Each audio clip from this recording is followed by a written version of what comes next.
And today we have a doozy of an episode.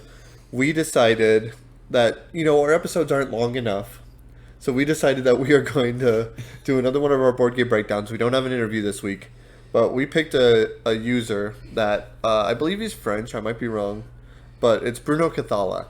And he is incredibly prolific. Oh yeah, more so than we thought. Yep, and so without looking into any of his other stuff, we just jumped right into it. Most of these games, I would say about 50% of them we've heard of.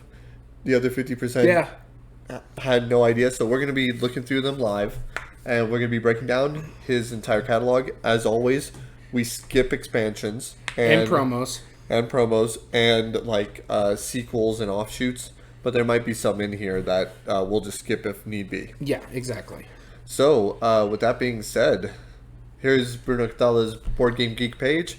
We are going to be going in order by earliest release to latest release, and sometimes they'll be mixed up just because, that's just how it works. Yeah. So, all right, let's jump into it. And if you have any questions on the stream, or if you want to ask us any questions live, just let us know. Say on the stream over here, and we'll let you know. And we'll answer accordingly. Just before we jump in, just a reminder, this is not for the people watching it live on Twitch. This is for our YouTube and audio listeners. We're recording this just to put it into the bank later on, because we do have interviews lined up, at least one more next week, which will be released. Jamie Stegmeier's re-uploads are going to be released this week, or not this week, but the following week. Yep. So this might go into the bank. It's going to be behind the Stefan Feld and the Spiel des Jahres winners. Also, so at the end of the podcast, when we're talking about what's coming up for later in the week, that is just strictly for the Twitch viewers. Cool. All right, ready? Yep. Bruno Cathala. Yeah, there's a lot of games that he's come into knowing very recently. He's won the Spiel. He's won quite a bit of awards. And we're going to start off by the first listed game under his, War and Sheep, or Guerre and Bleu, as I think it's roughly called. Oh, it's re-implemented into Jurassic Snack, so we can skip that when we get there. Oh, cool. So, War and Sheep, I actually used to own this one. It's an asymmetric card game, area control thing where one people is the white sheep, one is the black sheep. You're battling against each other. It says right here, War and Sheep, Tino and Tino, and Drake are the first two-player games published by Eurogames. All were designed by Bruno Cathala. War and Sheep, the lightest of the three, is about sheep grazing grass, but beware the magic grass, and trying to avoid wolves. Sounds bizarre, doesn't it? A little bit, yeah. Yeah. Very much so. I actually bought this game used because it had Bruno Cathala's name on it. Yeah, I don't blame you, honestly. When Bruno Cathala's name's on a bunch of games, mind you, I didn't know a lot of his game library. I've played a lot of his games and I've really enjoyed them. So some of this library is like, I didn't know that or that. I think the earliest game that's going to come up on this list for me to actually know in Bruno Cathala's name is going to be 2008 Shadows over Camelot? Probably. And right now we're in 2002. Right, 2002. So that was War and Sheep. It was a pretty cool asymmetric little game. You are getting tokens that are worth anywhere from 1 to 5 points. Most points wins by eating the different. So I know this is a re-implementation, it said, of Jurassic Snack. I do want to see the difference that Jurassic Snack does with it when we get to it. Sure. Just to look at the difference, because apparently it's re-implemented by Jurassic Snack. And from just what I'm seeing here, and when we looked at the cover earlier, the artwork looks better in Jurassic Snack. Probably, yeah. Yeah, definitely. All right, let's talk. Do we need to talk about Tony and Tino? From what I was reading on the description over here, it's a little bit different. It's within the same line, per se, but there's going to be a third one. Drake and Drake are the first two first-player games published by Eurogames. All three were designed by Bruno Cathala. And Tony and Tino, your two twin sons of the local godfather who are battling for control of the Chicago streets. One who gains more money and will have honor of becoming the new godfather. It's a tile placement system and somewhat reminiscent of Kingdoms, but in a much lighter vein is what the description says here. Interesting enough, this was a Trick Track nominee in 2002. Very cool, even though it was released in 2002. Very good. And then same with the next two-player game, which you can see how these all take the same kind of theme, is Drake and Drake. And that is Drake, more complex and possibly the most strategic of the three.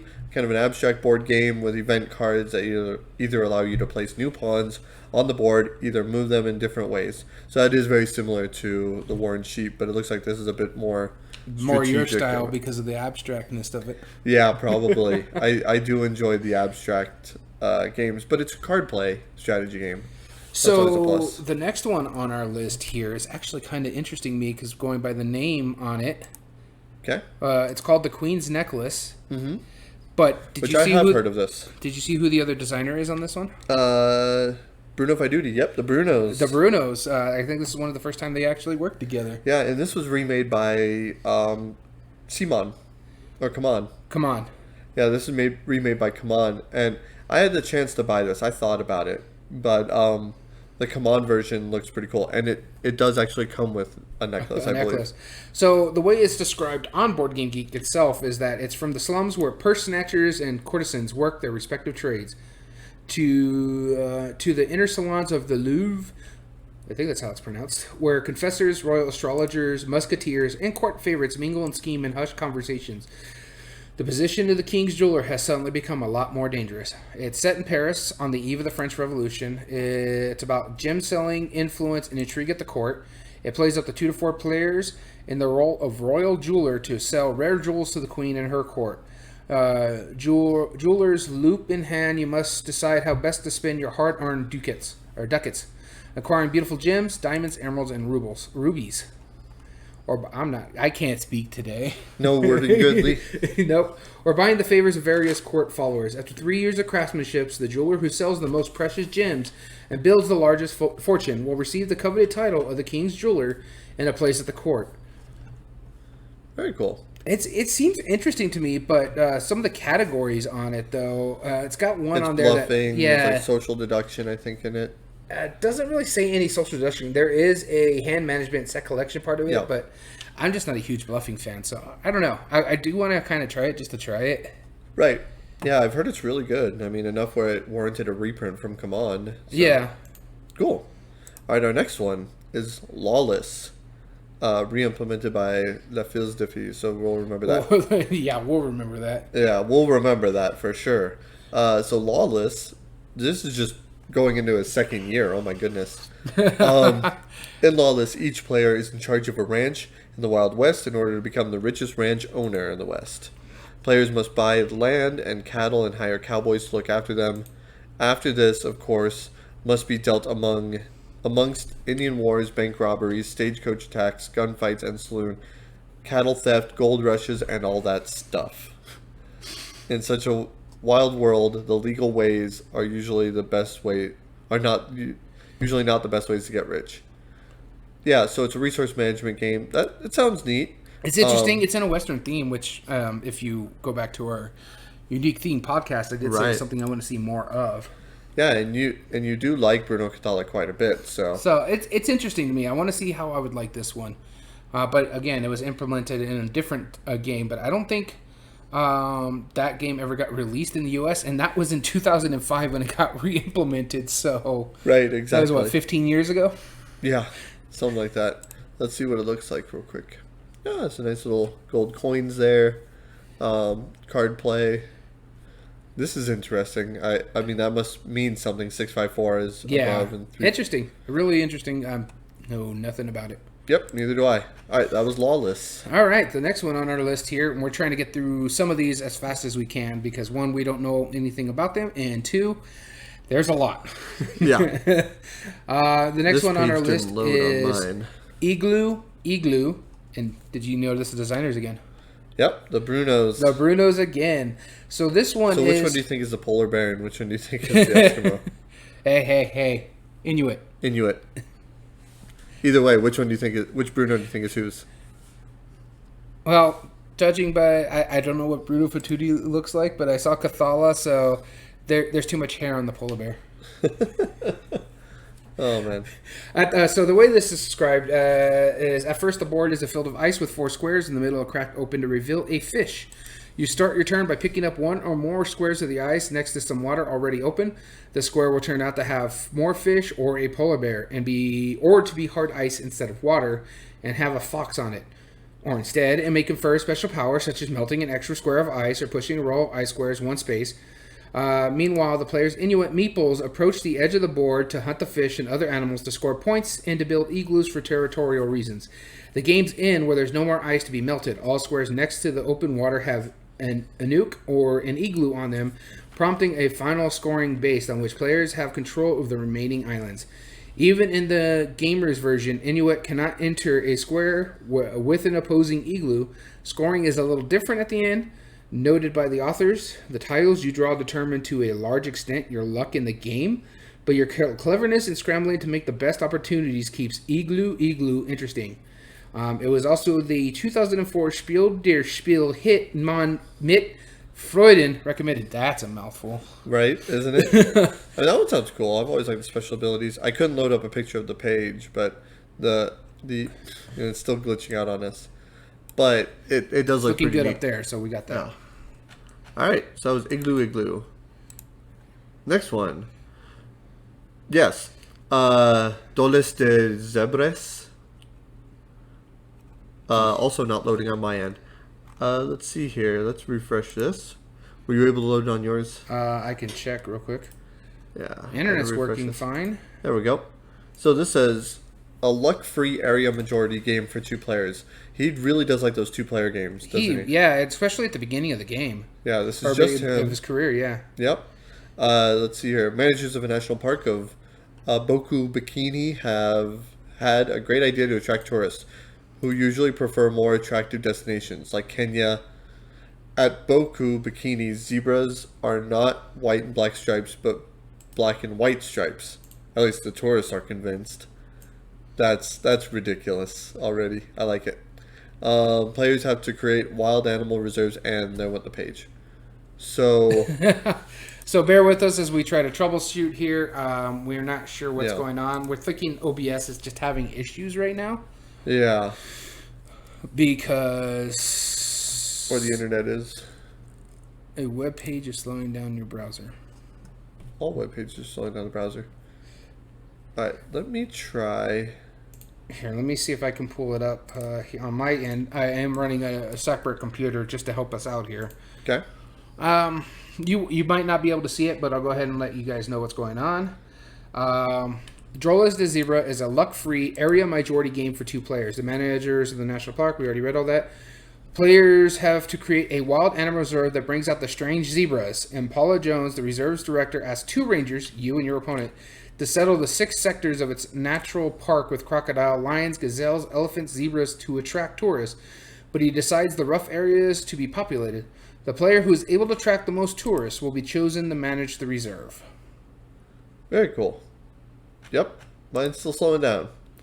I'm trying to clear up some other space here. Why don't you go on to the next one? What's the next one? All right, so the next one. So our video viewers, sorry about what you're seeing, but go ahead and listen to the dulcet tones of my voice. Boomtown is the next one. Another Bruno Cathala and Bruno Futuri game. Oh, very cool. This one is actually 3 to 5 players, and if I remember, this just got a reprint recently. Re-implemented by Gold River is what it says here. Excuse me. And this one is... There's gold in them dar hills. In Boomtown, a game with auctions, dice, fun, and nasty action cards to play on opponents. You start as a gold digger, and you try to end as a tycoon. To do this, you have to buy the best mining concessions, hoping to find gold veins. You could also try to become the mayor of Whiskey River or San Narciso in order to get a cut on the concession sales or build a saloon where lucky prospectors will spend their nuggets in moonshine whiskey. If business is bad, you can still rely on the bank or stagecoach holdups to reestablish you. A well-placed stick of dynamite could solve some minor problems. Parachi also plays the same way as Boomtown, but with players sailing the waters instead of panning them. So this in 2005 was recommended for the Spiel des Jahres. Wow. Also was the Japan Board Game Prize Best Advanced Game nominee. That's a mouthful. And the Fair Play a la carte winner of 2005. So this was actually kind of liked. Very cool. That's worth trying. I would definitely try that. And it looks like it was re-implemented by Gold River here. Yeah. Atlas and Zeus. If you notice, this looks very similar to those other 2-player games. I wonder why. Let's find out. Finally got this mostly working. Yeah. From this website, Atlantis, as Plato first attested into Critias, Atlantis was entrusted by Titan Atlas by the gods long before the dawn of history. His sons created there a magnificent civilization, a civilization that, among other things, succeeded in developing potent magic that allowed them to transform into marine animals. Technically, that's all one sentence.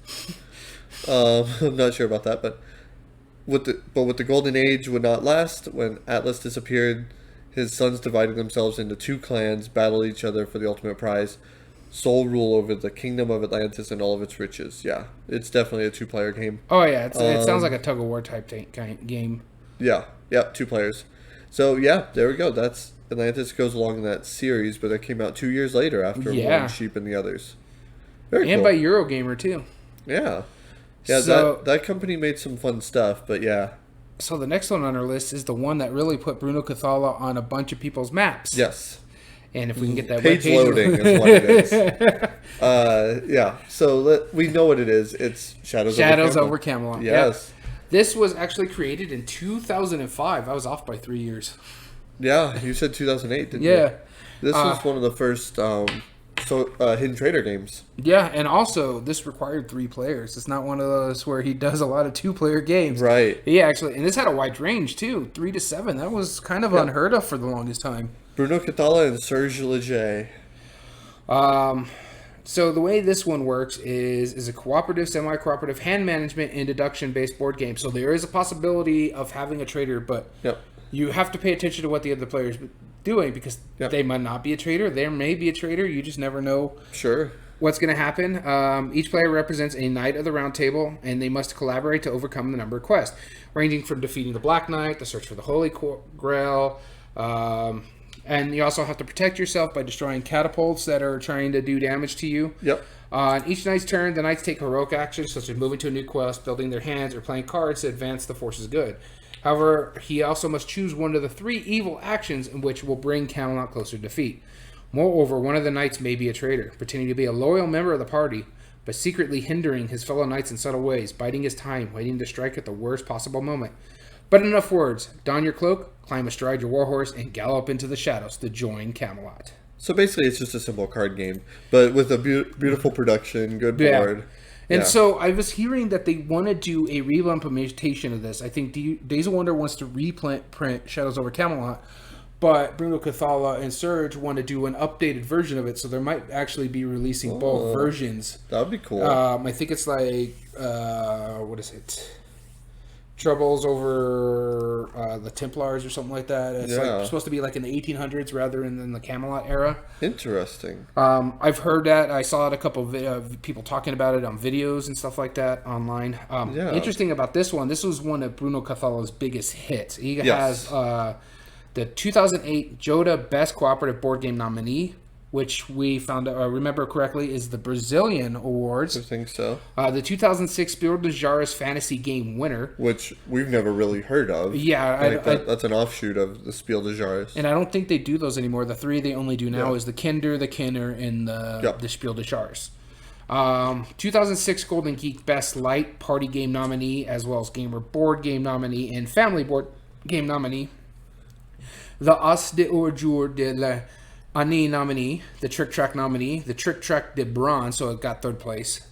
The Spiel der Spiel hit for Experten recommended, if I remember correctly, that's the Expert Game nomination. Origins Award Gamer's Choice Best Board Game of the Year winner. Fantastic. 2005 Meeple's Choice Award. 2005 Japan Board Game Prize Best Advanced Game nomination and winner. And the 2005 International Gamer Awards General Strategy Multiplayer nominee. So this one was a success for him in 2005. This is probably the first of his games that I've actually played. Yeah, this was not the first game I played of his, but it's the oldest game of his I've played. And you can get it for the cheap price of $180 on Amazon. Yeah. Thank you, Days of Wonder, for keeping it out of print. Right, exactly. Well, they only print one a year, and they keep it in print if it keeps selling. Yeah. So apparently this didn't sell for a while. Well, you also got to think about the fact that it was in 2005. Yeah. So they kept it in print for several years, and it's only recently got out of print. Yeah. And I think a big part of it too, and we have to talk about this, Yep. is the reason why it got a resurgent back in the mid to late the tens Tabletop. is because of tabletop. They played it on tabletop and it had a resurgence. Yep. Absolutely. Yeah. This was huge after that. That's when I owned it with the Merlin expansion. And it was fun. I did enjoy it. I just never got back to the table that often. So yeah, I played it once. I enjoyed it. I was the trader.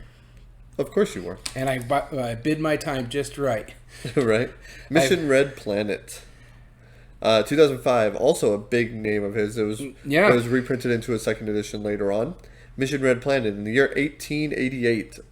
And steampunk technology has advanced at a prestigious rate.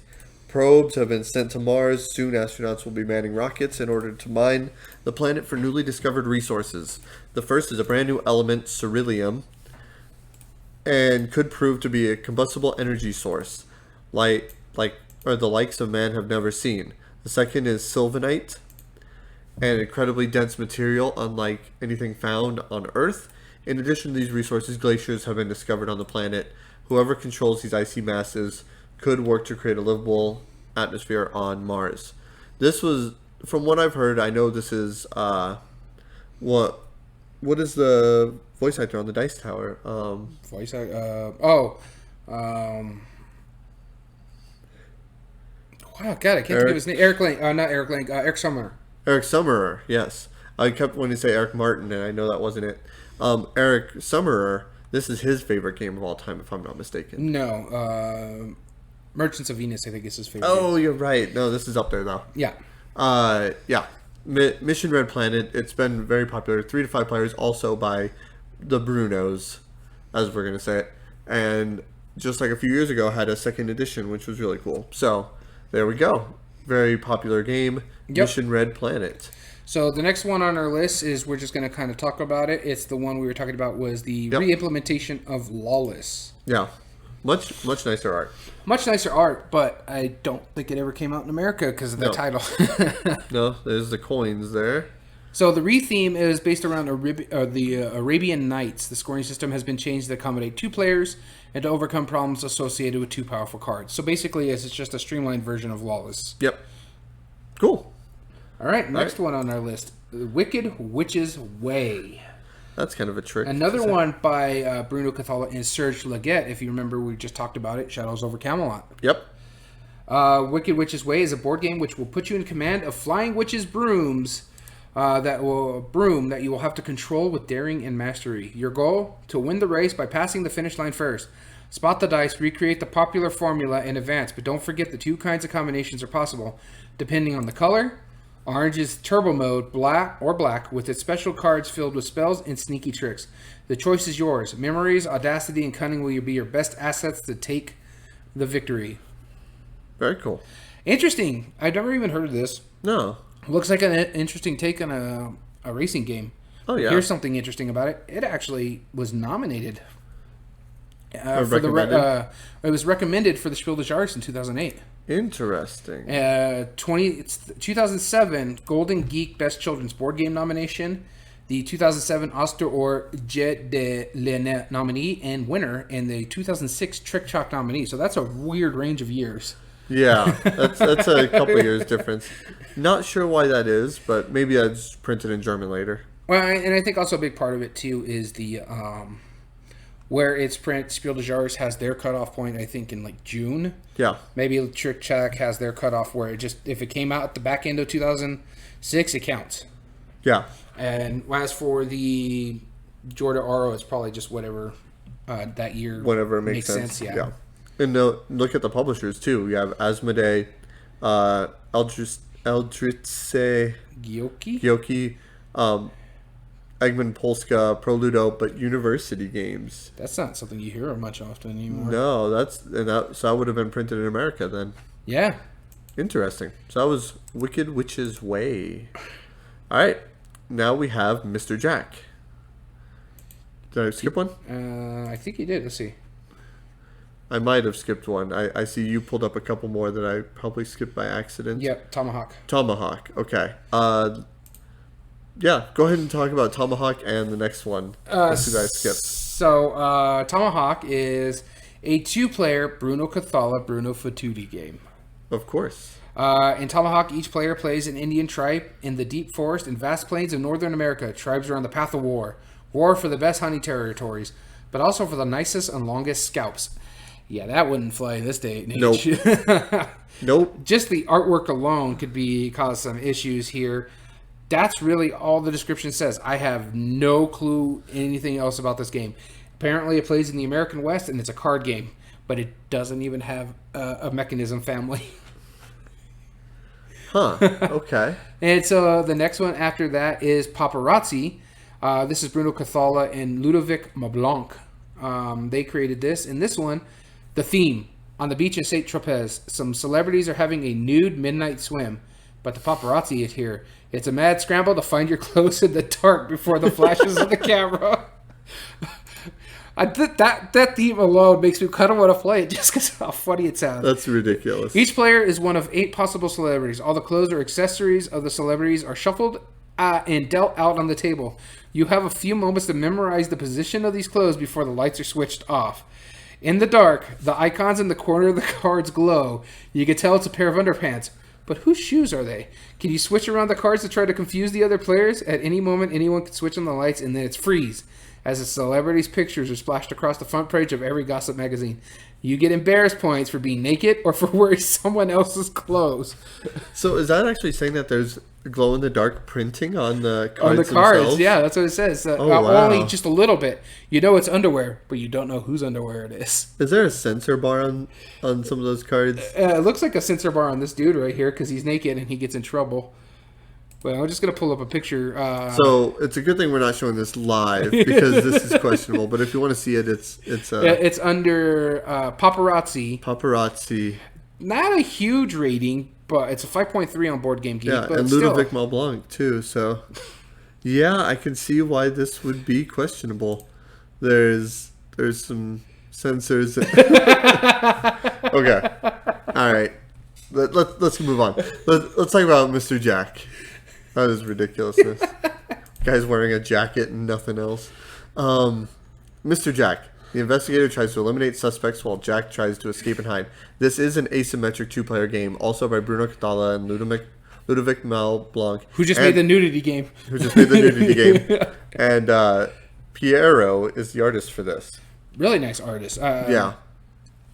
Basically, this is a hidden movement game, and I am familiar with this. It's a deduction game where you are one player is Mr. Jack, and trying to avoid everybody else. One of 2 players represent Jack the Ripper, who is one of 8 characters on the board. Sorry, this player knows which character is Mr. Jack, and the goal is to flee from the district as soon as possible to avoid being accused for 8 turns. I've heard this is an absolutely phenomenal game. This has always been on my radar for years, and I've been wanting a copy of it. Same. Super popular as far as awards go. Everywhere from 2006 to 2011, we have the Vuden Peli Adult Game of the Year nominee, Joda Best 2-Player Game nominee winner and nominee, 2008 As d'Or Jeu de l'année nominee, 2007 Nederlandse Spellerprijs nominee. This has been increasingly difficult. I feel like sometimes it just does this to mess with it. Anyway. Yeah. Then 2007 International Gamers Award General Strategy 2 Players, 2007 Golden Geek Best 2-Player Board Game nominee, and 2006 Trick Track nominee. Also re-implemented by Phantom of the Opera. There's 3 other versions of it. Le Phantom de l'Opera, which I think was only in French. I don't think they ever released a Phantom of the Opera Not here. that I've heard of. Mr. Jack in New York, and Mr. Jack Pocket. Yeah, which is like a portable version of it. Yeah. So that's pretty cool. All right. Less nude celebrities in this one, apparently. Next one on our list, as you can see, is another Bruno Cathala and Ludovic Malblanc game. Mm-hmm. And this is Cleopatra and the Society of Architects. And if I remember correctly, this just had a re-implementation Kickstarter. Yes. Yes, it did. And so this one is a fun and engaging family game that includes a true 3-dimensional palace that players complete the build. And so the board game is supposed to, the box, right, is supposed to help with the palace? Yeah, so this is the box itself is the outside of the the game, but then the bottom of the box, you actually have the board up on top of it.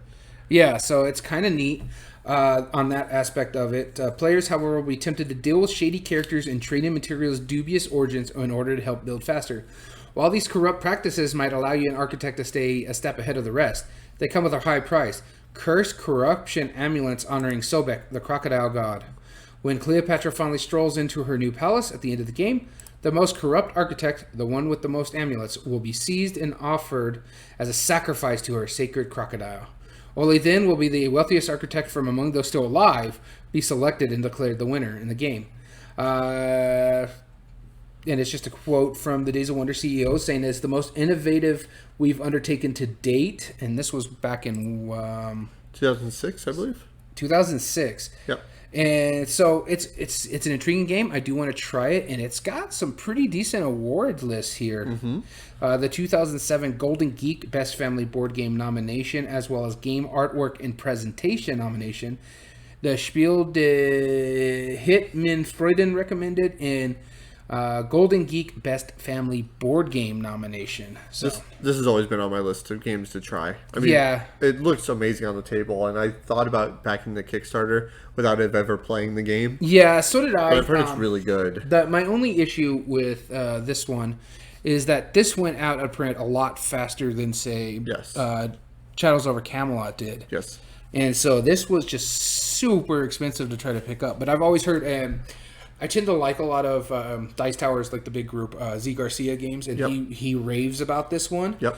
And I could never find it. Yeah, exactly. You could never find it. And this is not only... This wasn't even close to being the first one that he did with Days of Wonder. Queen's Necklace and Shadows over Camelot. Shadows over Camelot. Yeah. But then, and also, certainly not the last, as we'll soon see. Yeah, for a while there, I thought Bruno Cathala was strictly with Days of Wonder. Right? It sounds that way, huh? All right, next one is Anomalia. And this is Bruno Cathala as well as Sebastian Pachan and Malcolm Braff. I've heard of Sebastian Pachan. I think he's the designer of Jaipur, if I'm not mistaken. And which would make sense because this is also from GameWorks. Mm-hmm. Anomalia, the game design was designed and then published as a contract order from the Swiss insurance company Assura SA. It is intended to promote one of their products, Anomalia, for an insurance for pets and animals. Really? Okay. One of the goals set early in the process was to design a real game, not a mere advertising product, playable with the whole family.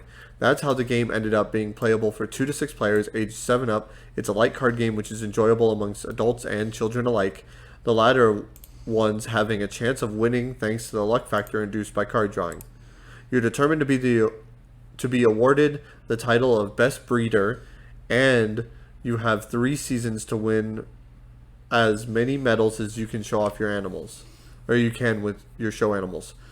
But beware, your opponents are trying to do the same thing, and they certainly won't hesitate to use their animals' special powers to spoil your plans. Stay alert, keep an eye on your opponent's animals as well as your own, and see who gets to the top of the medal table. So that's interesting. So you play over 3 seasons, probably 3 full rounds, and you get awards based on different categories for that. Yeah, that sounds cool. I would totally play that. Even though it's based off of an animal insurance product. That's kind of bizarre. Yeah. Although, I gotta say, I really dig this cover. The art's really nice. Yeah, Mathieu Lassienne. Yeah, I think that's a really fantastic cover. Yeah. Though, what's going on with that poor little bunny at the bottom there? It looks like it's being melting. Crushed. I don't know. That's a good question. It does look like he's melting a bit under the weight of the dog, the horse, the toucan, and... Well, it probably is with all that fur on him and all that other fur laying on top of him. Probably. And it looks like, I mean, there's point chips here and there's cards with different special powers. But wait, are they going to heaven? Are they dead? I don't know. They have presents and they're angels. Yeah. I don't know what to think about this. I like the art. I really do. I don't know how I feel about the game itself, but it's intriguing. The art's gorgeous. Yeah. Huh. Anyway, let's continue on to our next one. Come On. No, not to be mistaken with Come On. Yeah, not to be mistaken with Come On. Which has officially been announced to be pronounced as... whatever they said it was supposed to be announced as. Yeah. Come on. Yeah, that was a really great one. Oh, and this is re-implemented by Okaya, so we'll talk about that when it comes up. But Okay. Kamon. Kamon? Kamon? I don't know. And a 2-player abstract strategy game came in, come on, whatever. A hexagonal board is filled randomly with 36 tokens. Each token is valued 1 through 6, and each of 6 different symbols. The black player starts by replacing one of the tokens with one of their 18 pawns. The white player does the same thing, now constrained by the black's choice. The token she selects must either be in the same symbol or the same number that was replaced. The game ends immediately in 1 to 3 victory competitions. A player connects 2 opposite edges with their pawns, as in hex. A player completely surrounds 1 or more spaces. Those spaces could be either empty or occupied by the opponent's pawns, or a player has prevented their opponent from playing anymore. Interesting. So it's what's intriguing to me about this is that I've never suspected Bruno Cathala as an abstract strategy style game. His themes tend to have a little abstraction to them, yes, the mechanism wise. But this is a straight up abstract strategy game absolutely, to the point where it uses black and white. Yeah, and just number tokens. Yeah, it's I don't know what to think about it. It looks really cool. This is totally up my alley as far as games go. So going back to abstract strategy games before we move on, there's one thing I do want to add. If you haven't seen it yet, you need to watch the Shucks presentation by Shut Up and Sit Down on YouTube. It is hilarious. And know for the fact that the chess that we all know and some of us love is a variant of chess. Yeah. Not Queen's the actual chess, right? Yeah, not the implementation of chess. Yeah. That and you're talking about their history of board games, right? History of board games speech on Shut Up and Sit Down at Shucks presentation. That's hard to say, huh? Yeah. There's a lot of sh and Yes, all right, next one, and this is another one that really put him on the radar, and as well as GameWorks. This is Jamaica. Again, art by Mathieu Leciennes. Oh, no wonder I like it so much. Yeah, and this is also the same 3 guys. I think Malcolm Brath, Bruno Cathala, and Sebastian Pauchan. This, we don't need to read this part. We do know what it's about. Mm-hmm. You are pirates racing around the island. It is a race game, but sometimes you might stop at ports to get treasure, or dig up treasure, or blow each other up. If you stop in the same space as another player, you fight it out. Yeah, and what makes it neat is the dots that are on the spaces is basically how many it's not spaces you move. Yeah, and it's not just that. It's also the implementation on your cargo hold. So if you have cannons in there, it's going to help you with fighting, but you're not going to have space for gold or for treasure and stuff like that, because anytime you take something, they only go into that one spot. And that one spot cannot be touched anymore until either they get taken out or they fall off, or you in the game. That's about it. Which doesn't entirely make sense, because if you get like 3 coins, it goes into one spot, and then you get 4 more coins. Well, technically you can't combine them. Yeah. But it makes for a very interesting game dynamic, though, as far as how it plays. There's also a night and day kind of mechanism going on in it as well with your 2 dice. So far, out of everything we've talked about on this list, this is my favorite Bruno Cathala game. So far, I agree. So far. Let's see what the next one is. Chicago Poker. Before we move on to Chicago Poker, Jamaica had the 2009 As d'Or Jeu de Lyonnais nominee, the 2008 Trick Track nominee, the 2008 Spiel des Jahres recommended. And that's a big thing, too. I know we talk about like the nominees and the winners, but just being recommended for a Spiel des Jahres is a high honor. Yes, absolutely. The 2008 Golden Geek Best Family Board Game nominee, Best Children's Board Game nominee, Best Board Game Artwork Presentation nominee, as well as the winner of that one in the 2008 SNR Feder Best Written Rules winner. Oh boy, I cannot speak today just because there's a lot of words. That's not the best written award name. Right. Again, a lot of this stuff is lost in translation. Yeah. All right, let's check out Chicago Poker. How is this different than regular poker, Daniel? Players are notorious gang bosses in the heyday of organized crime in Chicago during the 1920s. I'll add something on that in a minute. The goal of the game is to take control of the main legal and illegal sources of profit, meaning bars, game rooms, jazz clubs, revenue theaters. To this, each player sends his men to intimidate the owners of these businesses. businesses and gain them their cause. Most of the businesses even change ownership of the game table. The winner is the first player who, by playing poker combinations with this cards, take control over 3 businesses of the same kind, 4 different ones, or any 5. So there's a little bit of poker in this game. Yeah, sounds like poker, right? Yeah. So what I was going to say is we did something where we were saying we would like to see more themes, games that... This is another one I didn't even think of. The 1920s Prohibition era, I think, would be an interesting theme in games. You get it with a little bit with the Godfather game from Come On, but yeah. You know, I'm sad. I had the chance to buy this at our local bookstore. It was about 3 or 4 years ago, and it was there, and I didn't know Bruno Cathala's name yet. And had I did, I saw the back of this. You knew Bruno Cathala's name 3 or 4 years ago. It was probably a little longer than that. But I didn't really think of it. Like, I saw this, and I didn't immediately call it to me. It's like, Chicago poker. Sounds like a poker variant. I don't know if I would like it. Yeah. And I never bought it, and it got sold, and I haven't seen it since. I'm kind of regretting that decision. Yeah, I do want to try it. I like the theme. I'm not a big fan of bluffing, which is weird because I love poker. Yeah. That is weird. Mafia game, card game. Yeah. But you love the I think history with poker is you have to read players. When you're bluffing, games itself, for the longest time, it just didn't make sense for me. When I'm playing poker, I'm also playing for money, so that's why I like it. I'm getting something out of it. But reading also, people for fun. Got it. Yeah, I don't want to read people for fun. I want to read people for money. Who doesn't? Senji. Bruno Cathala and Serge Laguette game here. I haven't heard of this game before, but that is a beautiful cover. Yeah, by Bertrand Benoit.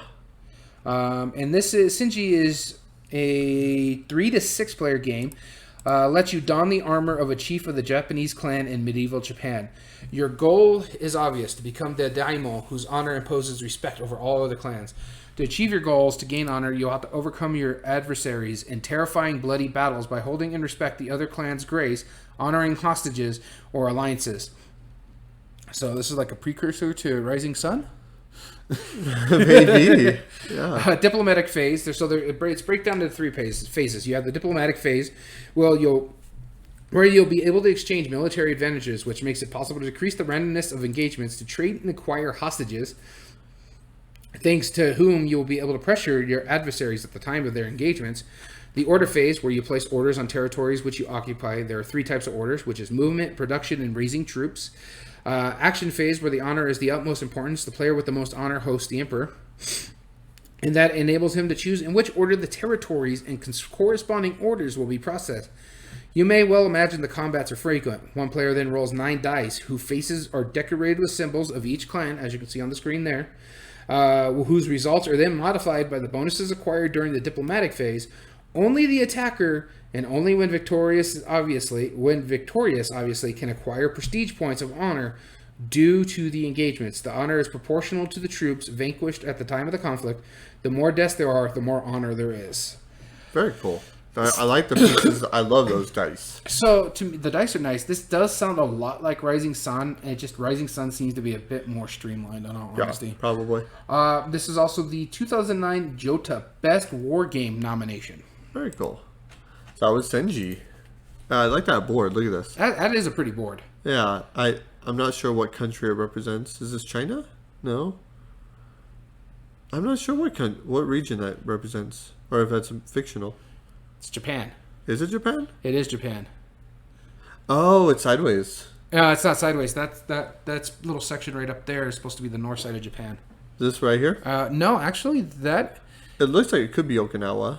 Yeah, it's sideways. So up here is the north side. That's one of the smaller islands. They just have a nice representation of those the islands off the side. Interesting. Okay. Again, you're actually, if you notice, sorry. Going back up to that picture, up in the little tippity top corner is actually one of the islands that is not being shown. Oh, I see. Okay. Yeah, that looks cool. I would definitely play that. Our next one, Mo. Strange art, Sandra Tagliabue. Not sure how to pronounce that, but Mo. I mean, I don't know what to say about those cow pictures. Let's see here. Cows and flies are main actors in Mo, Bruno Cathala's latest card game. Not anymore. Okay. Published by Hurricane and released at 2008 Esten's Game Fair, Mo is a simple card game for 2 to 5 players and illustrated by Sandra Tagliabue. Forgive me if I'm pronouncing that wrong. I'm sure I am. You probably are. Yeah. Players will gather points by creating a herd, but at the same time they will avoid getting too many flies, or else their total score will be heavily reduced. Mo is exclusively published by Hurricane. All printings of Mo are from Hurricane and distributed by other companies. 2009 Spiel des Jahres recommended. 2009 Fair Play a la carte winner. And 2009 As d'Or Jeu de l'année nominee. Interesting. What do you think about this one? Interesting art, I'll tell you that much. I wasn't really looking at the stuff. I was setting ourselves up for the next set of games. I mean, not a fan of the art, but you know what it kind of reminds me of, and you're gonna laugh when I say this. An old cartoon I used to watch, Rocko's Modern Life. Okay. Doesn't the artwork look like Hefner or Heifer? Yeah, it does look a little bit. This one specifically, it does look like Heifer with the long snout and then the mouth there. Yeah, that's weird. I like how like part of the picture goes into the border here. Yeah, that's interesting really art silly design, but I don't know. And I can see the flies are clearly defined here. Yeah. That's not bad. So you're trying to get cards and get rid of flies. Interesting. Okay. I'd be curious to play it, of course. Well, it's Bruno Cathala. It's, again, one of those designers that, like Prospero Hall, if they got a game, that theme looks weird, but I want to try it. Case in point, Pan Am. Right, exactly. So this next one, Helvetic. Helvetic is made by Bruno Cathala, of course, and Malcolm Brath and Sebastian Pachon. So I have an interesting thought here real quick. If you notice, and you said the same designers as which game? This is Jamaica, as well as one of the others from GameWorks. So I've noticed, like, when he co-designs with someone, he does like these little small games first, and I think it's more along the lines of fill out. Let's see how we work well together, and then they have this one game that just kind of blows up. Right. Because you saw it with the Fatuti, you saw it with the LeBlanc. These guys, there was a small card game or small game right before Jamaica blew up. So yeah, definitely. I'm noticing a pattern. I'm seeing it too. So Helvetic, 2 games in 1. The quiz, which is players race to the Alps with their cows during the. He's got to like cows for some reason at this period. He does like cows. During this journey, and answer questions about Switzerland. The first player to arrive at the Queen Cow wins the game. Everybody may win at the game, whatever their knowledge of Switzerland is. So I'm not going to be good at this. A Switzerland quiz game. Okay. But the second game in Helvetic is the political game. The players make a political career from their hometown to the federal council. They try to increase their influence by taking good power positions and proposing laws at the good moment. So, I don't know how I feel about this one. I don't know if I like the quiz game because I'm not very big on quiz games in general, and of course, Swedish quizzes is not going to work well for me. Yeah. The political game though has me a little intrigued. Yeah, I mean, you do like politics a lot. Yeah. Which makes sense. I remember seeing this one on shelves for a while, and I don't know. I don't think I would have ever bought it. I still don't think that. Well, look at the bright side. If you ever see this, you're probably never going to buy it now that you know what it is. Now that I know what it is, exactly. Well, see, I'm a big fan of the font, Helvetica. So, like, that was my first thought when I saw this. I was like, oh, is this a font-based game? But apparently, it's just cows again. All right, Dice Town. Make the best hand of poker dice. A little money may improve your chances. So this is each player gets a cup with 5 poker dice. Have you seen the poker dice before? In this one? Yeah. Yeah, I mean it's used in a lot of games, but I do like it a lot. Yeah, it's they're basically the dice have the card faces on them. Yep. Yeah, spade through I think 9 or 10. Yeah. 5 poker dice and $8. Each turn they will put together a poker hand depending on the roll. Take control of various key places in Dice Town that would allow him to perform the corresponding action of the location. In a turn, a player will shake their cup and take out all but 1 dice, which is kept apart from the others. They repeat this process with remaining dice until all 5 dice are on the table. So you have to pick 1 die at a time. Interesting. So it's a mini drafting thing. Players may want to keep more than one die. They may pay $1 for each additional die. Now the locations are checked. Nines in the gold mine, and the player, or in the gold mine, the player with the most nines takes 1 nugget from the mine for each 9 he has thrown. Tens in the bank. The player with the most tens may rob the bank and take all the bills there. Each 2 bills represent 1 victory point at the end of the game.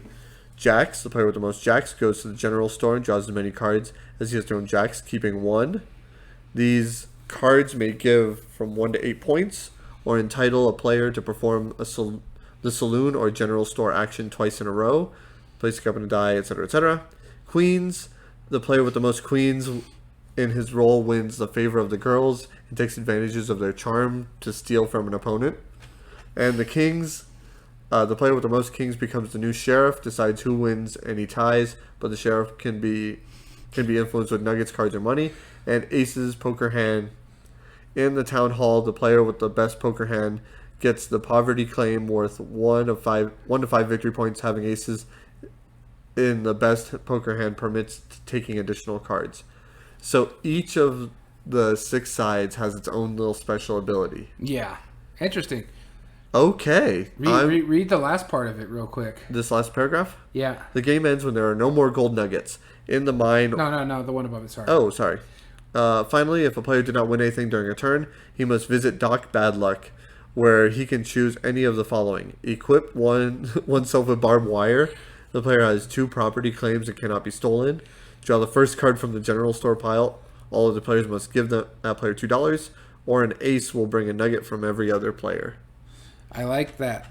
That's intriguing. This way, if you lose, you might want to try to win something, but you might also be like, no, I think I want to lose this because I want to steal all your crap. Right, exactly. So, like, rolling low doesn't necessarily mean a bad thing. That's really cool. 2010, this Grand Public winner and finalist. 2010 Golden Geek Best Party Board Game nominee. 2010 Board Games Australia Awards Best International Game winner. 2010 Best Australian International Awards nominee. 2009 Trick Track nominee. 2009 Juego de Año finalist. And Golden Geek Best Party Game nominee. So, also, this game was co-designed with Ludovic Mablanc.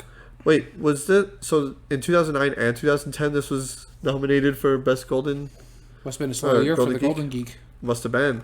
This doesn't even look like much of a party game, but... well, it can hold up to 5 players. Madigo, yeah. There's 7 more. Let's see who all published this, because I could have sworn there was other companies that printed it here in America. Asmodee, probably. Yeah, those other names not familiar with. Serpy Meeple must be China, because it says China right there. Yeah, maybe. Serpy Meeple, China. Cool. So the next game on our list is another one co-designed with Ludovic Mablanc. Cyclades. Oh, yeah. Win the favor of the gods in this competitive auction area control game. Say what now? This is a big one. This is a big one. I'm not a fan of this one. No, it's okay. The auction annoys me a little bit. The area control's fine. I love the theme on it because it's based off, if I remember correctly, this one's based off Greek mythology. Mm-hmm. There, I believe, is a reimplementation or a pseudo-sequel off of this one. I think it's Kemet, which is Egyptian mythology. Which they did combine. Which can be combined, expansions, yeah. And Kemet just had a new expansion or standalone game on Kickstarter. Yep. In the latest collaboration between Cathala and Ludovic Mablanc, players must buy the favor of the gods in the race to be the first player to build 2 cities in ancient Greece island group known as the Cyclades.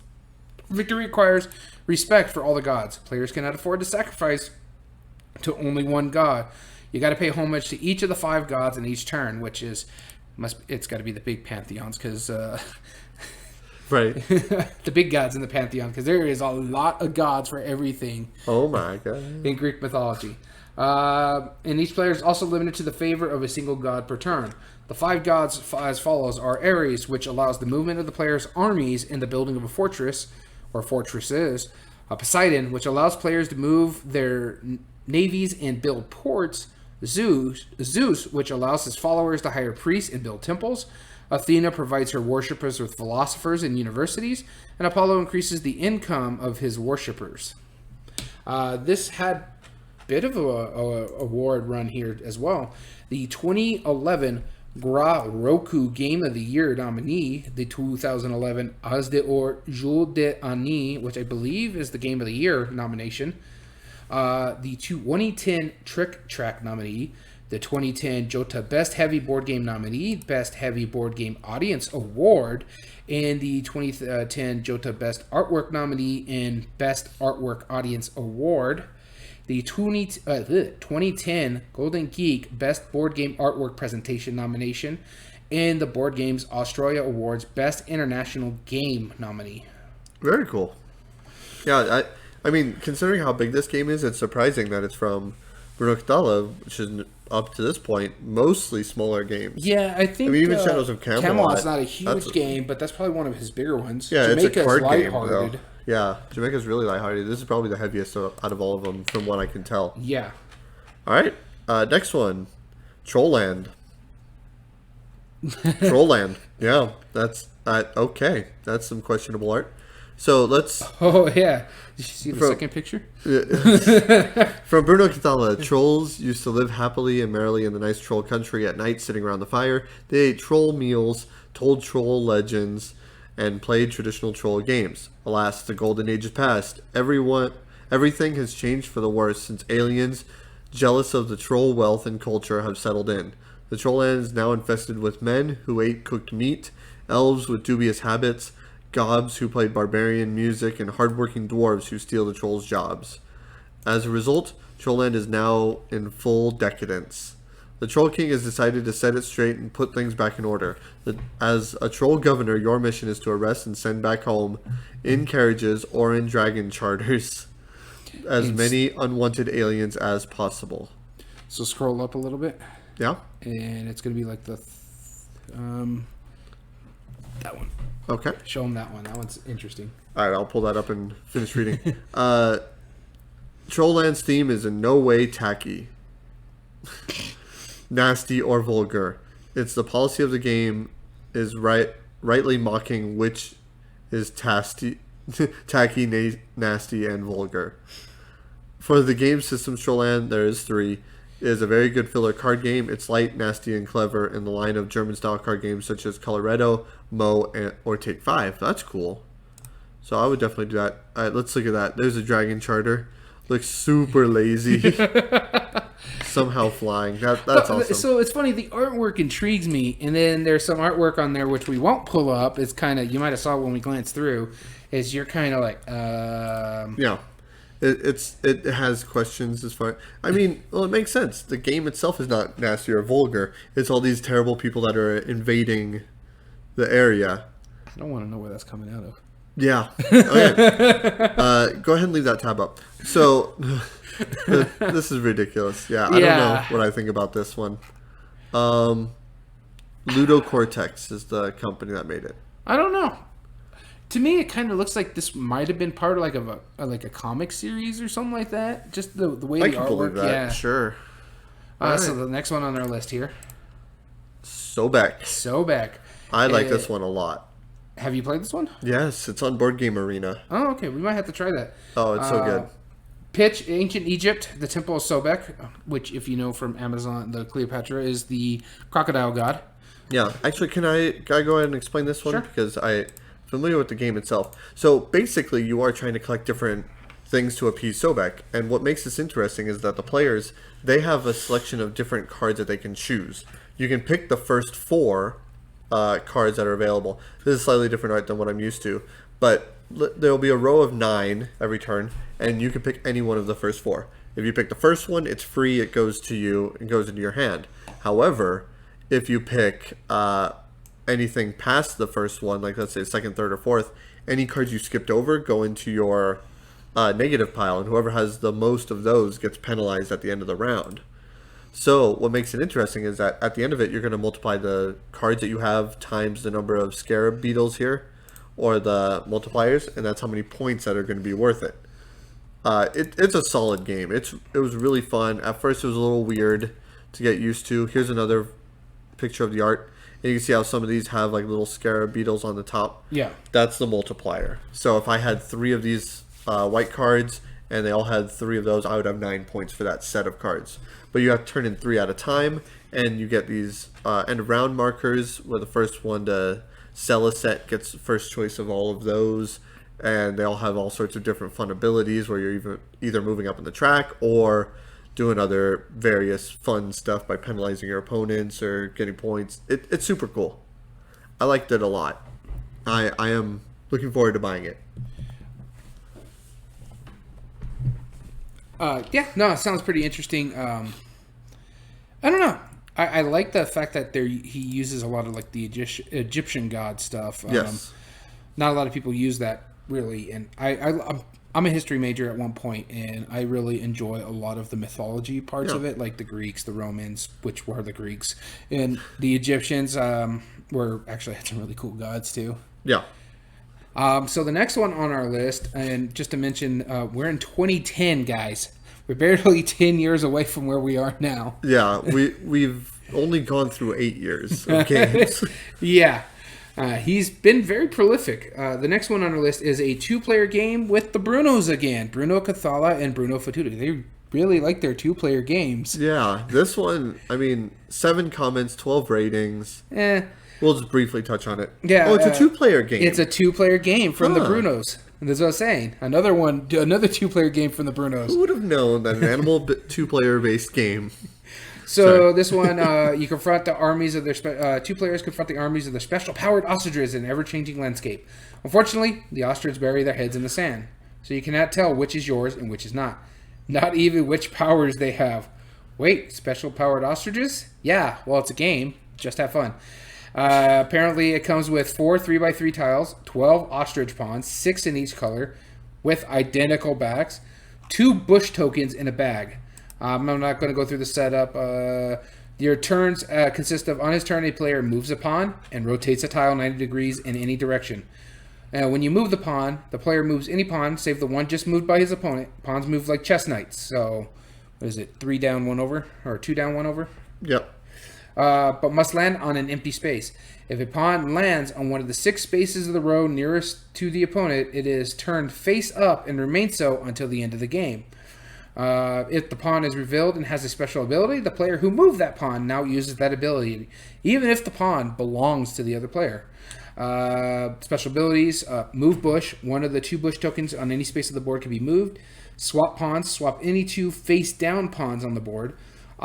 Look at the 2 face-down pawns. Look at any 2 face-down pawns and swap tiles. Swap any 2 tiles without rotating them. When you rotate a tile, you rotate it 90 degrees clockwise or counterclockwise. Of the 4 tiles, you save the tile where his pawn has landed. Save the tile where the pawn. So you can't rotate the pawn, the one that your pawn landed on. Right. If rotating a tile moves a face-down pawn to the row nearest to the opponent, the pawn is not turned face up.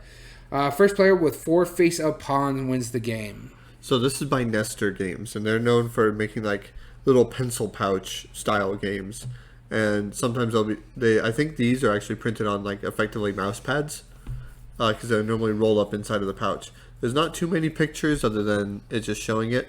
We could probably show one here with Bruno Cathala showing. Honestly, I'm not hating it. It doesn't sound like too difficult of a game. Apparently, it says it plays in 5 minutes.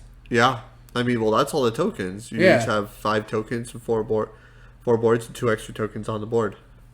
So yeah, doesn't sound too bad. Here comes another interesting one. I don't know if you pulled this one up.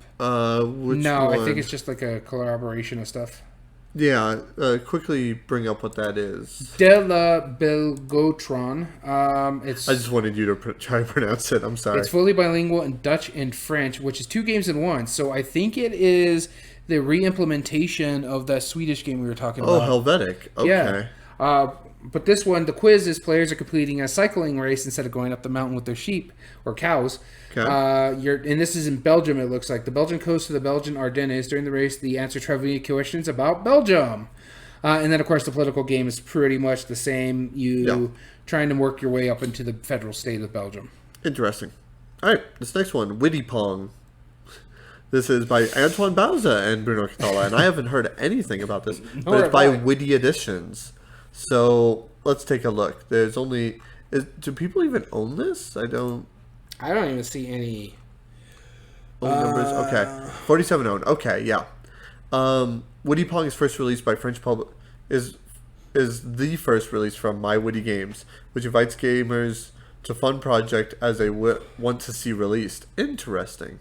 As far back as 2005, designer Antoine Bowser was trying to encapsulate the essence of ping pong in a board or card game, but his design efforts never came to fruition, so the project was shelved until the mid-2010, when he had a chance to show the prototype to Bruno Cathala. Cathala suggested a few changes, then the pair worked together to bring the game to table.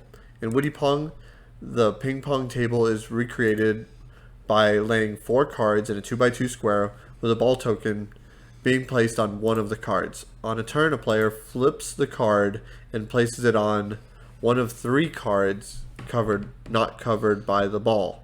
2 situations can occur. If the card depicts a ball somewhere in the artwork, the player must move the ball token to the new card. If he says anything or hesitates too long, he loses one of 3 banana tokens. Hold on. Banana tokens? What? I'm confused. Banana tokens, which he started with. If the card doesn't have a ball on it, the player must say the proper word, being determined by the letters and the colors of the 3 uncovered card. The word starts with P or T, depending on the letters shown more frequently, and ends with ong or ing, depending on whether more blue or red petals are shown. If he says the wrong word or takes too long, he loses a banana.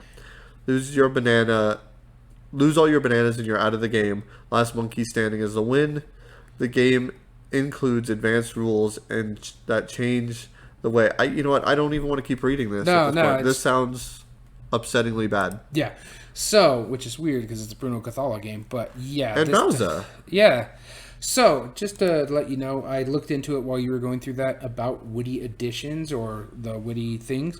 Yes. So, it's kind of like a precursor to crowdfunding. You could buy shares into a certain game. Once it reaches a certain point, they'll publish it. Yeah. They published a total of, I think, 10 games from 2011 to 2014. Have not published in 6 years. Interesting. All right. None of these games I have never heard of. Hacking Party. Chronos Conquest was the last one. You have Le Jeu de Metro, Empathy, Ice 3, Witty Chronos Temple, Witty Chronos, and Witty Pong. And then you got Witty Zeeby, and Witty Bananas. They really liked Witty. Yeah. Yeah, well, they were the Witty Games company. All right. Yeah, let's just continue past that. Yeah. Need a little palate cleanser, so how about Bert? by Ludovic Malblanc, too. Yeah. And published by Hurricane Games. Hurricane? Yep. And this is the same artist that did the Mo game as well. Yeah, so this one is the term fart factor. For those who wonder how to describe the gassy sound created with pushing down a box lid, who know that someday a couple of game designers would move the farts from inside the box to the front cover. Wow. Yes, Pert, from the designer duo of Ludovic Malblanc and Bruno Cathala, is all about the rip roars and pant busters that emerge from one's nether regions, more specifically about determining who dealt it, while thankfully avoiding the who smelt it end of the equation. Oh, goodness. Each round a situation is revealed, such a small crowd in an elevator, and a number of people cards equal to the crowd depicted on the card are turned face up. People cards are valued from 1 to 10 based on the amount of shame that person would have towards should you have revealed as the culprit. Grannies are merciless. Just this description alone is getting me intrigued because it sounds funny. I like this. I like the description for sure. Each player receives a hand of 5 odor cards, ranging in values from 0 to 7, with 1 7, 2 6s, and so on, and 8 zeros. Going once around the table, each player in turn asks his neighbor, so how about it?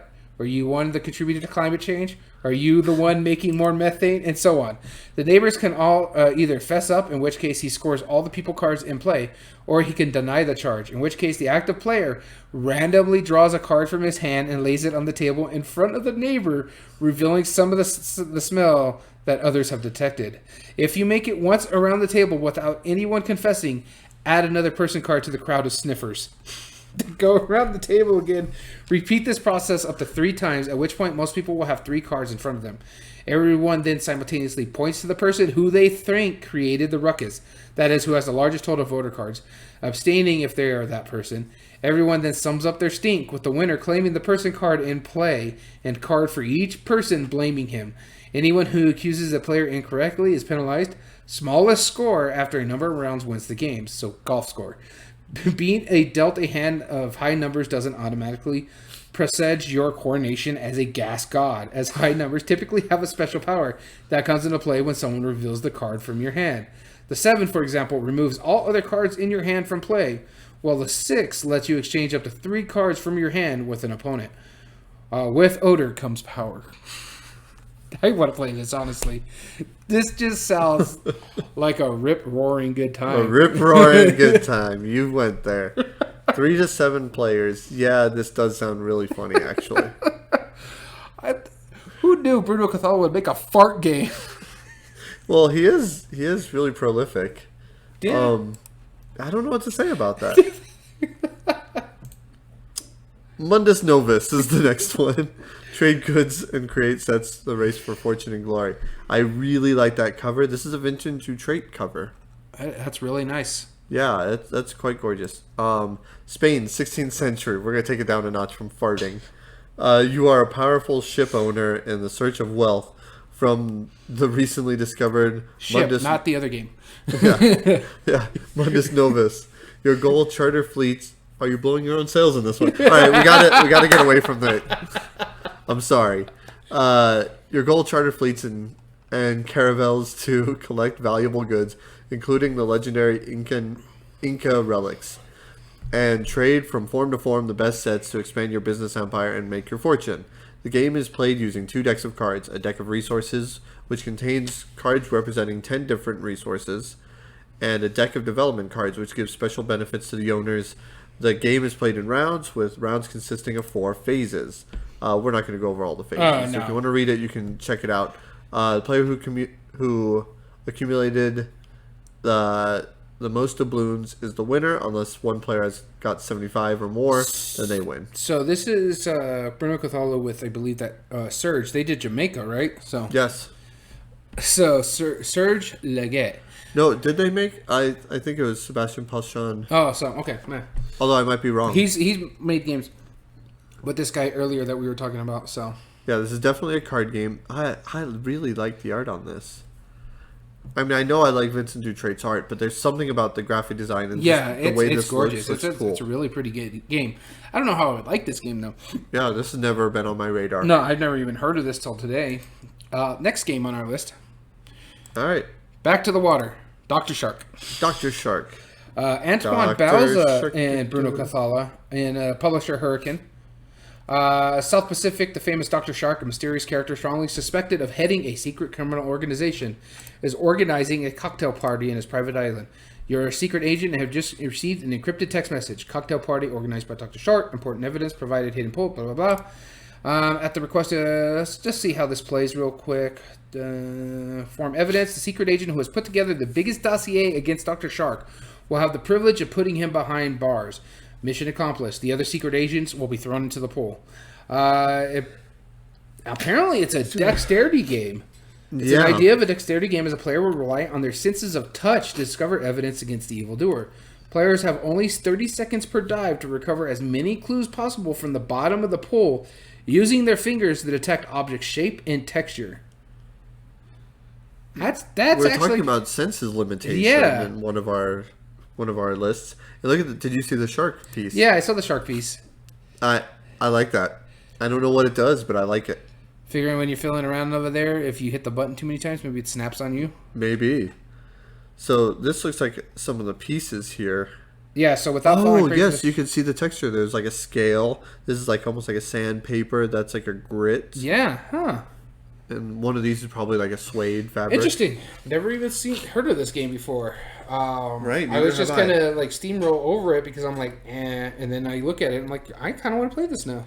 Yeah, right? I've not heard of it, but this is definitely something I've been wanting. I have never heard of any game using like a texture on the tiles where you're trying to figure that out. Well, it's kind of cool. All right. Well, that's definitely on my list of ones that I'm curious about. Cool. Dr. Shark. That's interesting. It really is. Our next one, Bertigala? Vertigala. Bertigala. All right. In Bertigala, players is a Roman name for the city of Bordeaux. The game is about the growth of the city during the Roman times. The board shows a map in the city with various buildings, sites, and streets. At the beginning of the game, a tile is placed on each building site. Each tile shows a building and the reward for completing that building. On the back, it shows an amount of cubes needed to complete the building, 2 through 5. The tiles are placed face down so that it is unknown which building is where. Each turn, a player rolls 2 dice, picks one, and moves his architect that many spaces. Roll and move. Mm-hmm.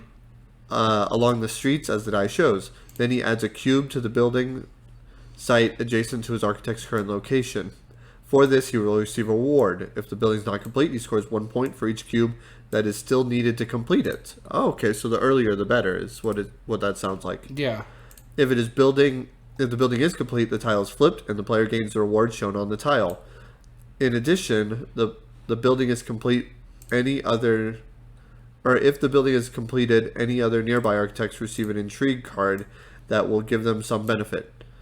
Certain combinations of dice rolling 7 or rolling doubles, allow the players to take a corruption token worth -5 to 0 points to gain a specific benefit, such as a reroll or a double building action. When there's no more building to be done, the player with the most points wins. That's cool sounding. Yeah. I would absolutely want to try that. What do you think? It'd be interesting. A big loop?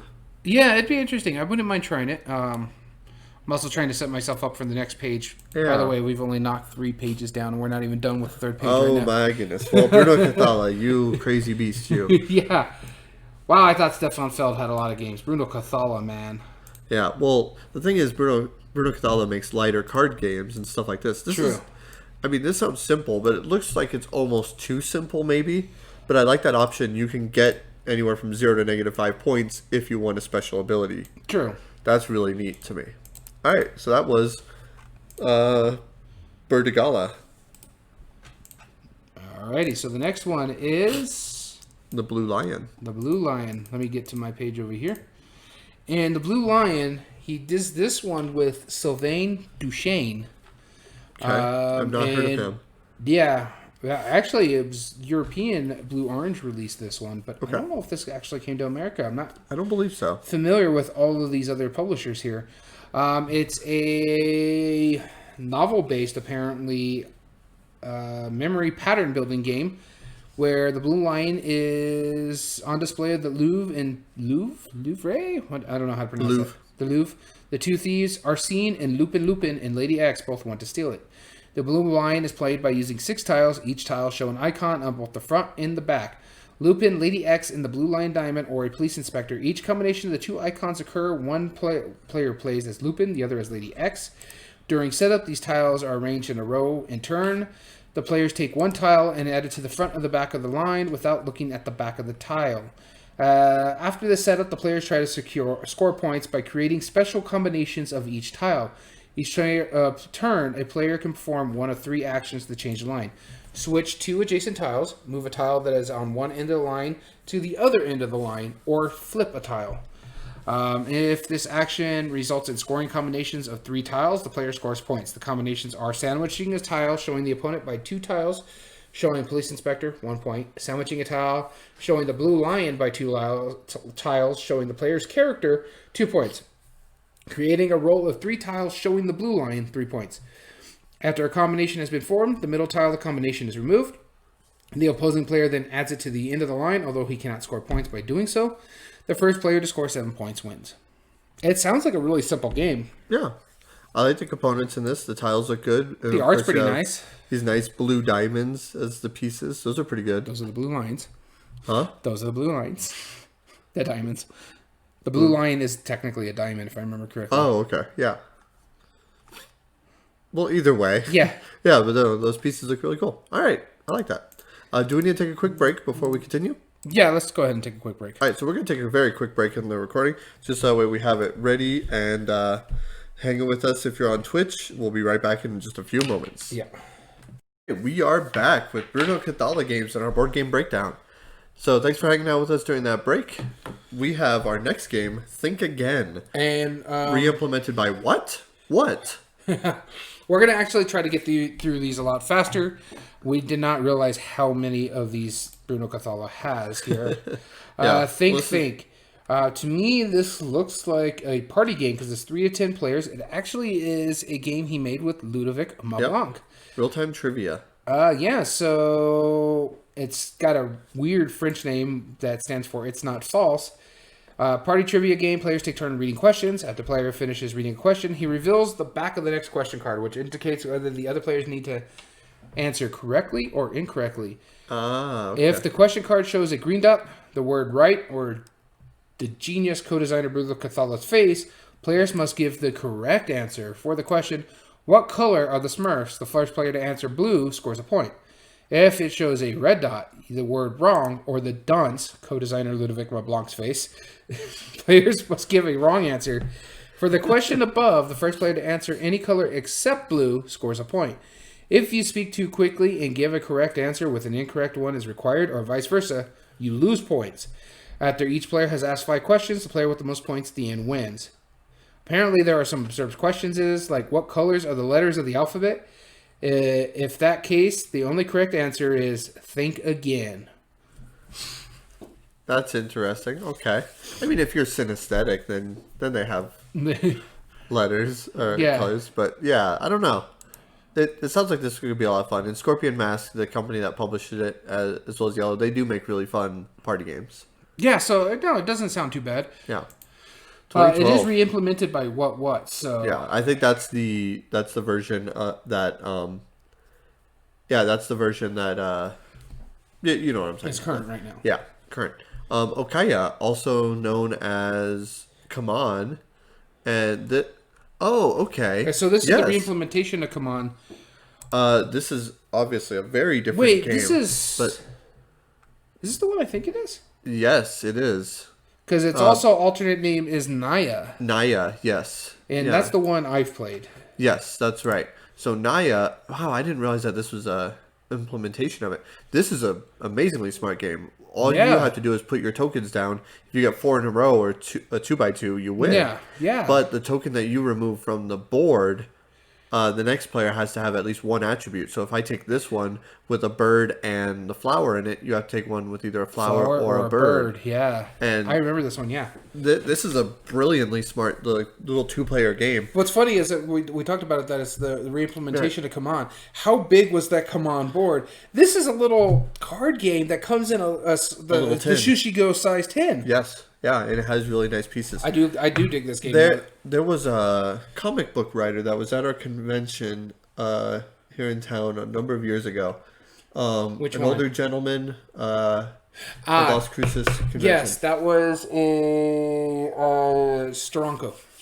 Yeah. Wait, what's his first name? I can't remember his first name, but the Stronco is he did a lot of Captain America back in the day. Yeah, Steranko, he's a pretty prolific comic book writer. I actually taught him this game. Like, as they were breaking down, we were talking about board games, and I was walking mine by, and it said hello, and Jim Steranko. Jim Steranko, yeah. Yeah, I taught him how to play this, and he really enjoyed it at the time. And so he was like, man, if we could only implement comics into board games, and at the time Legendary was just about the only one. Yeah, Legendary, other than some cheesy license ones. Yeah, because this was like 2013, 2014 when yeah, who knew? Yeah, that we didn't know that. That's actually something intriguing. I'm like, this looks familiar. I played this. I've heard that name before too, and I was like, that sounds awfully familiar. Cool. So that was Okaya. Next up is Naya. Noah, another Bruno Cathala Ludo Mablanc game. What's interesting is if you go to the first picture. Okay, let's take a look. Look at the way that it makes a star on it. That's kind of cool. Okay. Your job is, you're Noah and the flood is at hand. Your job is to save as many species as possible, and Noah will need help, with only the most deserving of players being saved from the waters. Each round, players start with 8 animal cards in their hand, 5 fairies laid out in a circle, with 1 animal card placed on the board from the top of the deck. Noah himself stands on 1 fairy. On a turn, players play 1 card from hand onto the fairy when Noah is located, following the 2 rules. The total weight of all animals on board cannot exceed 21. And 2 animals on a fairy must be placed either in alternate gender, order, or must be all of the same gender. After placing an animal, the players move Noah to a different fairy. If he played a female animal, Noah goes to either adjacent fairy, while if he played a male, Noah goes to either fairy on the other side of the circle. If a player cannot legally play an animal, he must first take in hand all the animals on the fairy where Noah is located, then play an animal. In addition to if a player brings the weight of a fairy to exactly 21, that fairy launches from the shore to meet the ark located in distant waters. A new fairy becomes available for loading, and the player distributes 1 to 4 cards from his hand among his opponents. Finally, some cards have special animals, such as giraffe, let you peek at the opponent's hand, and the woodpecker, which stupidly pokes holes in the fairy and reduces its maximum weight to 13. Bad woodpecker. Bad. The round ends when the player runs out of cards in hand or a 4th fairy launches. Players receive penalty points for each card still in hand, scored according to the number of tears on each card. The tears represent, that's actually tears, representing Noah's sadness at the animal being left behind. Then players shuffle all the animal cards and begin a new round. The player with the fewest points after 3 rounds win. Very cool. And so you can actually see the tears. Yeah. English language, tears and tears. Written the exact same way means 2 totally different things. Yep. So this is a legacy game where you're tearing up the cards, right? All right, so that was Noah. That's intriguing. I don't know. The next one, Button Up. I love that cover. I'm sold on it. I don't know what it is about that, but I am absolutely sold on that cover. You like surreal art, and that's I do. Pretty close to surreal art in a board game. Surreal art is some of my favorite. So Button Up, 1814 Napoleon Bonaparte, Bonaparte, and General Ludwig von York Buttenberg wage a war without mercy, and a new battle is about to begin. The armies are deployed, awaiting their orders to move in both the headquarters. And the same speech is presented. For you, Buttons, the goal is clear. End up on top. Soon the battle will commence with each general trying to use available spies as well as he possibly can to dominate the final battlefield. As you might guess from the punny names, Button Up is a non-serious look at combat during war. So non-serious, mind you, the pieces are buttons, none of which are eliminated due to sucking chest wounds during play. In fact, Button Up is an abstract game in which players try to manipulate the button troops to score more points than the opponent. Okay? So let's look at these buttons. So they're set up in a circle and you're stacking ones on top of each other. I mean, I like that name a lot. I like the theme. You have fun I with would that. totally do it. And it's in like a nice little square box, probably not too big. Decent components. You could probably get this for fairly inexpensive. Yep. 15 minutes, 2-player, blue-orange, in Europe only. Yeah, it doesn't. I don't have any advertisements for how much it would cost, so I would play it. Yeah, of course you would. So the next one up is Antarctic. Spelled weird. Antarctic. It just spelled weird. In a game for 2 to 5 players, ages 5 and up, who embody penguins facing each other in a diving contest. You jump from the ice shelf in the middle of Antarctica. The penguins must perform the most impressive series articulated. So you're basically cliff diving with penguins. Yep. So each players take turns trying to make up a series of figures during his dive. He can perform 3 kind of actions until his turn ends. Drawing a card and placing it in the center of the table so as to complete his series of figures. If the player draws a card, which number already appears on one of the cards of the series, he keeps the last card he drew and turn ends. The next player will choose either to keep the current series or return to the series cards to the bottom of the deck. Or stop the current series and taking all the cards it is made of, or before a pair is formed, the player turn ends, or discarding a card with a judge symbol to examine the top 3 cards in the deck and rearrange them in any order of his choice. Performing any of these 3 actions, the active player must wait for each of his opponents to either raise his hand in agreement or place, once per player during a series of figures, one of his cards in front of the active player series so as to confront him and dare him to perform another figure. If the active player refuses the challenge or accepts it and loses, His turn ends, and the player who dared him takes his card back and turns it over. Now the card is worth 3 stars. If the active player accepts the challenge and succeeds, he immediately takes that card that was bet and puts it in his stock, and turn goes on. Anytime a player can turn over a card won during a successful challenge, face down card and draw the card at the bottom of the deck. In the game ends when the last card of the deck is drawn. The cards face up are worth 1 or 2 stars, whereas the cards face down from a successful bet are worth 3 stars. The player with the most stars wins. Interesting note about Antarctic. Do you know where it gets its name? No. Arctic means the place with bears. Antarctic means there are no bears on this island. So anti-Arctic. Yeah. That's very odd and specific, but all right. Yeah, that's where it gets the name. This has bears. This one doesn't, because it's Latin. That's funny. Bruno Cathala and Armand Urban. So I wonder if there's going to be a bigger game coming up, because I think this is the first time I saw his name on there. Yes, maybe. Yeah, I haven't heard his name before. The next one we have, though, is Ludovic Malblanc and Bruno Cathala. This is SOS Titanic, which is actually played... I'm somewhat familiar with this. It's actually played in a book. So, the card game... Is this the one-player game? I believe so. 1 to 5, yeah. 1 to 5. Technically, it's a one-player game, is what it really is.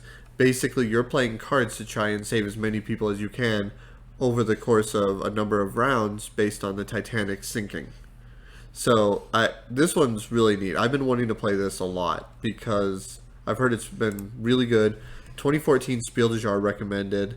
2014 Origins Award Best Historical Board Game nominee. 2014 Fair Play a la carte winner. And 2013 Board Game Quest Awards Best Card Game nominee. As we can see right here, you play a series of cards as sets on the different life drafts. I believe women and children go first. You'll see the cello player here, and depending on, as you flip the pages of this, more and more, or it starts sinking more and more. This one looks really fun. I've been wanting to get a hold of this for a while. Yeah, no, it looks good. And you know me, I like historical stuff, so yep. This would actually be interesting to try and play. Salut. Thank you. Next game on our list here. Yep. Sheeps. It's a card game that belongs in the same family as Mo. Players have 5 cards in hand. On their turn, they must place 1 card from their hand on top of one of the 3 piles, respecting the current law to count. Sheeps, depending on the moment, you have to respect the ascending 1 to 19 or descending order 19 to 1.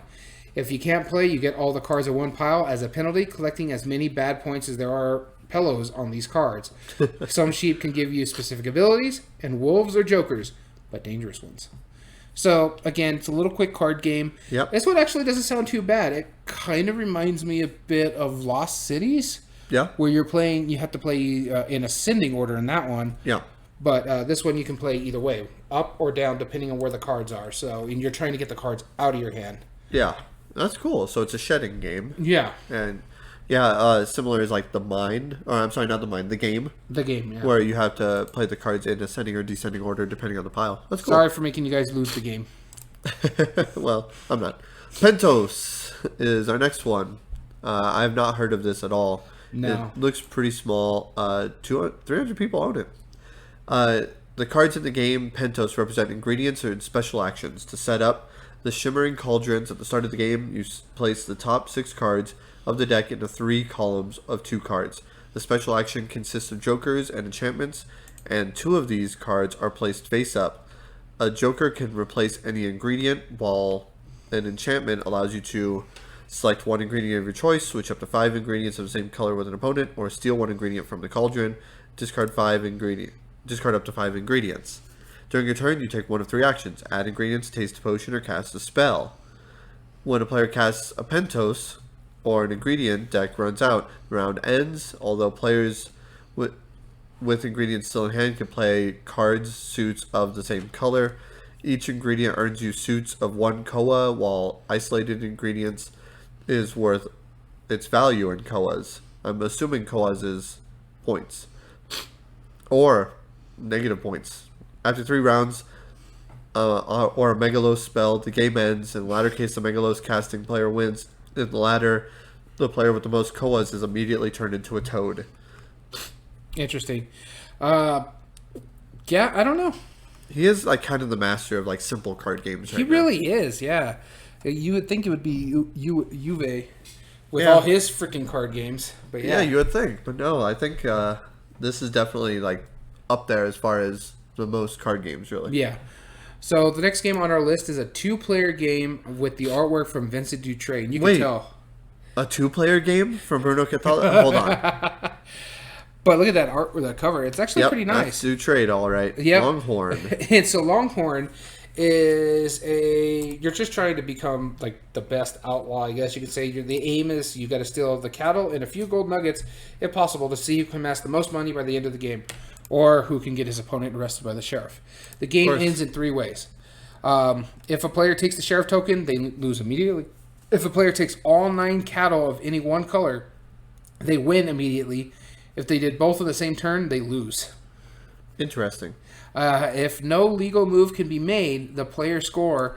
Gold nugget tokens are worth their face value. Each color Longhorn is worth 100 for each cow of the same color still on the board.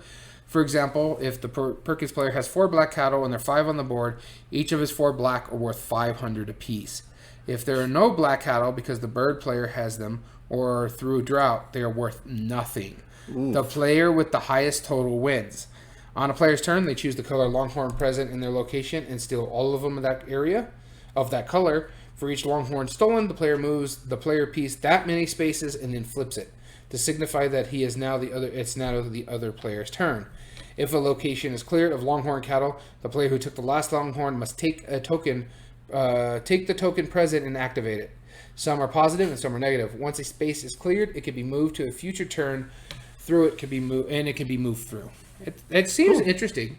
It's a nice little area majority influence grid kind of base game. Yeah. Where you're just trying to get all the cattle. Yeah. I would definitely be interested in trying that. And Blue Orange is the European publisher, as well as I think the American publisher, and Hutch. Hutch. I do like Hutch. They make good stuff. Next one, Little Prince, which is based off of a kid's book called The Little Prince, I believe. Yeah, Make Me a Planet. Don't forget the whole name. Ah, yeah, Little Prince, Make Me a Planet, by Antoine Boza and Bruno Cathala. So this has some pretty neat little pieces, which we'll bring up here in a minute. Little Prince, Make Me a Planet. Each player will build his own planet to provide a beautiful home for the dear animals of the Little Prince: the fox, the sheep, the elephant, and the snake. But make sure there aren't too many volcanoes or baobab trees. Each round, player chooses one of the 4 stacks of tiles and takes as many tiles as the number of players. He chooses one of them and appoints a different player to choose another. This new player takes the tile and starts building her own planet in front of her. Then she appoints another player, and so on, until every player gets a tile. The last player must take only the tile that remains. To make up for that, this player becomes a new start player for the next round. Okay, so that's an interesting form of drafting. It did get quite a bit of awards. Yeah. The Vuoden Pelli Family Game of the Year nominee, Hungarian Board Game Award winner, Joko del Ano winner. Yep. Lely's Grand Public finalist, Juego de Año finalist, Golden Geek Best Family Board Game nominee, and Golden Geek Best Children's Board Game nominee. That's pretty impressive. That was the Little Prince, something about the moon? Yep. The Little Prince and Make Me a Planet. Oh, Make Me a Planet. All right, so the next one on our list here, which we've already talked about, is the La Phantom of the Opera. Next is... Oh, I missed that one. Oh, no, it's right here. Yakaz. Oh, Madame Ching. Oh, no, you missed Yakaz. Oh, did I? Yeah. All right, that's okay. Yakaz. We'll do this real quick. Yakaz is not available to purchase, so let's not worry about it. Yeah. Yep. So first line there. Gift to visitors. Oh, okay. That's why I skipped it. Yeah. I remember very few people had it. All right. Madame Ching. Hand management game in which 2 to 4 players try to put together voyages that take their ships far across the waters, possibly all the way to Hong Kong. You start with 4 cards in your hand. Each card is a number 1 through 50.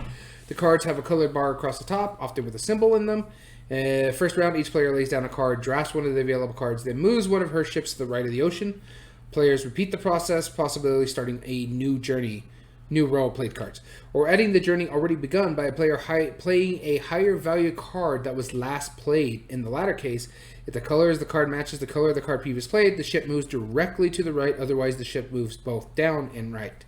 When a player can't add to a journey anymore, they must start a new one. You score the voyage, possibly claiming one of the ship tiles on display based on the length of the voyage. Each space on the game board ocean has values on it, and the more times you move down and right, the higher score overall. Doing this is more difficult than you'd hope for, however, since you must be consistently having cards that are both higher value and of a different color. Each ship bears some combinations of gems. Those are worth points at the end of the game as well. If you have a certain symbol on a voyage, you can also claim bonus action cards that will let you steal gems or cards from another opponent.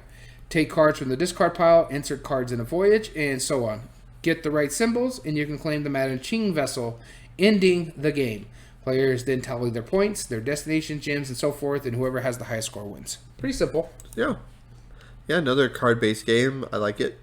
Those gems are red, white, and blue. That's a little, Haru Ichiban is our next one.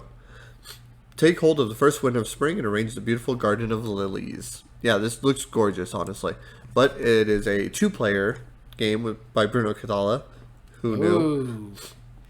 Really changing it up here. All right, Yeah. The Wind of Spring. 2 apprentice gardeners compete to use the wind to their advantage to create harmonious patterns of blossoms upon lily pads. Each gardener has 8 flower buds numbered 1 to 8, with 3 of those buds being in hand at the start of the round. 6 lily pads are placed on a 5x5 pond, with one of them turned to its dark side. Each gardener simultaneously chooses and reveals a bud, with the player with the lower number becoming the little gardener, and the other becoming the grand gardener in order. The little gardener places one of his colored blossoms on the dark lily pad. The grand gardener places one of his colored blossoms on the lily pad of his choice. The little gardener moves one lily pad to an adjacent space, possibly moving other lily pads at the same time. Grand gardener flips one unoccupied lily pad to its dark side. Each gardener takes a new bud. That's a very simple concept, but I really like the way this is laid out. Yeah, it looks really nice. I think I've seen this somewhere before. Yeah, I've seen the cover. I like the way the pieces look. I don't know if this is this actually standard? Does it have a 3D board normally? So it looks 3D. It looks 3D. I don't know. Honestly, like I said, I've seen this somewhere before. I don't ever played. I have never played it. Is what I'm trying to say. Yeah, I mean it's definitely a 2-player abstract strategy game. Yeah, I think this is really neat looking. I would totally get this. And this is Haru Ichiban. Haru Ichiban. Yeah, no, it looks pretty good. All right, so let's go on to another small game. And this is now my new favorite on this list that we've talked about so far. 5 tribes. Now we've talked enough about all the obscure games. Yeah, and this might actually be my favorite of the Bruno Cathala games. Yeah. Don't know yet. We'll still see. Yeah, There's some games coming up. But there's a couple expansions for this as well. But I really dig this game. And the main reason why I like it is because I love the implementation of the Makala mechanism in this game. So what you're going to do on your turn is you're going to take a part of the board that has a grouping of meeples in it, and you're going to take those meeples and you're going to drop one off until you have the very last one. Mm-hmm. The last one you use is the power you're going to take that turn. Yeah. I can't remember what the colors do. It's been a while since I played it, but like the red ones can assassinate, so you can assassinate. Like if you notice, say Daniel over here is trying to get all the gold meeples because they're worth a lot of points at the end of the game for having a set of them. Well, I'm going to assassinate one of those. This way he can't get them and make his score worse. But it's so deep and involved, and there's a lot going on. Big problem with this game, and I understand it because you do have to really think out your turns, is the analysis paralysis. And you're sitting there hoping that somebody does not see the thing you see, and then when they do it, you're just like, oh! I wanted to move those meeples. But yeah. No, I really enjoy this game. It's a really fun game. It ends when I believe there's no more possible moves. I think so. Yeah, so and it's not long either. I think 40 to 80 minutes is a very good time range. Yeah. I love it's a beautiful game. The meeples are nice. The little camel meeples. You can lay claim to tiles, like oases and camels, and the thing about this is I love the bidding for the first player track. Oh yeah, yeah. That's really neat. I like that a lot too. Colors could have been a little bit better though. Pastels makes it hard for colorblind people. The meeples are fine. You can see the meeples, no problem. Oh, also, I forgot to mention you can pick up gins that give you special abilities as well if you take the right character and be able to pay the cost and stuff like that. Yeah. Yep. So you get like special abilities and how each color of meeple has its own special ability. They don't belong to one player. The way you're moving it around. What, a 5x5 grid?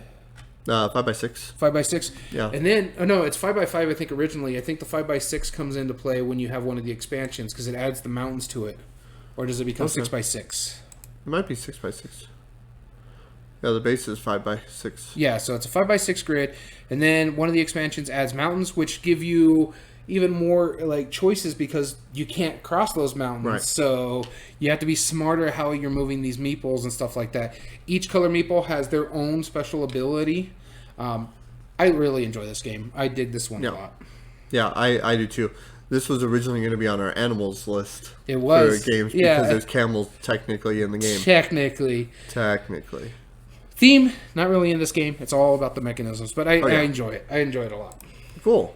Yeah, it's 5 Tribes. That's definitely one that you need to check out if you haven't already. Dragon Run. 2 to 5 player game by Ludovic Barbe and Bruno Cathala. I have not heard of this one. 2014. Let's see. Dragon Run players have raided a dragon's keep, picked up a bunch of loot and awakened the dragon. Now it's time to flee, ideally making it out with both our treasures and our lives. Each turn, players can either advance boldly, flee cautiously, or cry like a baby. If you advance boldly, you draw a card from the location deck, which holds 3 types of cards that allow the player to either redraw, stop, or stop. One that grants new treasures from the treasure hall, and of course the dragon. If you draw the dragon, you lose 1 health point out of 2. Ooh, that's harsh. The dragon calms down, it loses 1 temper point. And the location deck is reshuffled. If you are injured twice, you die and you are out of the game. Oof. If, when fleeing cautiously, you discard a treasure worth at least 1 coin, then roll a d10. If your roll is higher than the number of cards in the location deck, the dragon calms down. Then you reshuffle the location deck. Otherwise, you must draw a card from the location deck. Just as when someone advances boldly, your sacrificed treasure is still lost. And when you cry like a baby, you don't draw a location card. Instead, discarding a treasure card worth at least 2 coins. Having shown your obedience to the dragon, the turn passes to the next player. Oh boy. That sounds silly, but I don't know. I would consider playing it. So before we move on, we forgot to mention the awards and honors for 5 Tribes. Oh yes, they had a bit. 2015 South by Southwest Tabletop Game of the Year nomination. The 2015 Liège Piation winner. The 2015 International Games Award General Strategy Multiplayer nomination. The 2015 Asdor Jewel de l'Année Grand Prix winner. The 2014 Trick Track d'Or, which I believe is the winner. The 2014 Meeple's Choice nominee. The 2014 Golden Geek Most Innovative Board Game nominee. Board Game of the Year nominee. Board Game winner, strategy board game winner, best board game artwork and presentation nominee, Board Game Quest Awards Game of the Year winner, and Board Game Quest Awards Best Strategy in Euro Game nominee. Very cool. So 5 Tribes, that was another one. Just Bruno Cathala knocked it out of the park. Yeah. Real quick, looking at the cover of this Dragon Run, who do you think did the art? Let me go up to the cover. Who do you think? Without looking at it. Yeah. Or even the art in the game. Well, the color style reminds me of who we're going to be talking about, but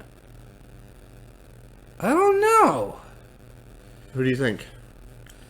I'm just going to take a stab. I'm going to say Vincent Dutray because he works a lot with Bruno Cathala.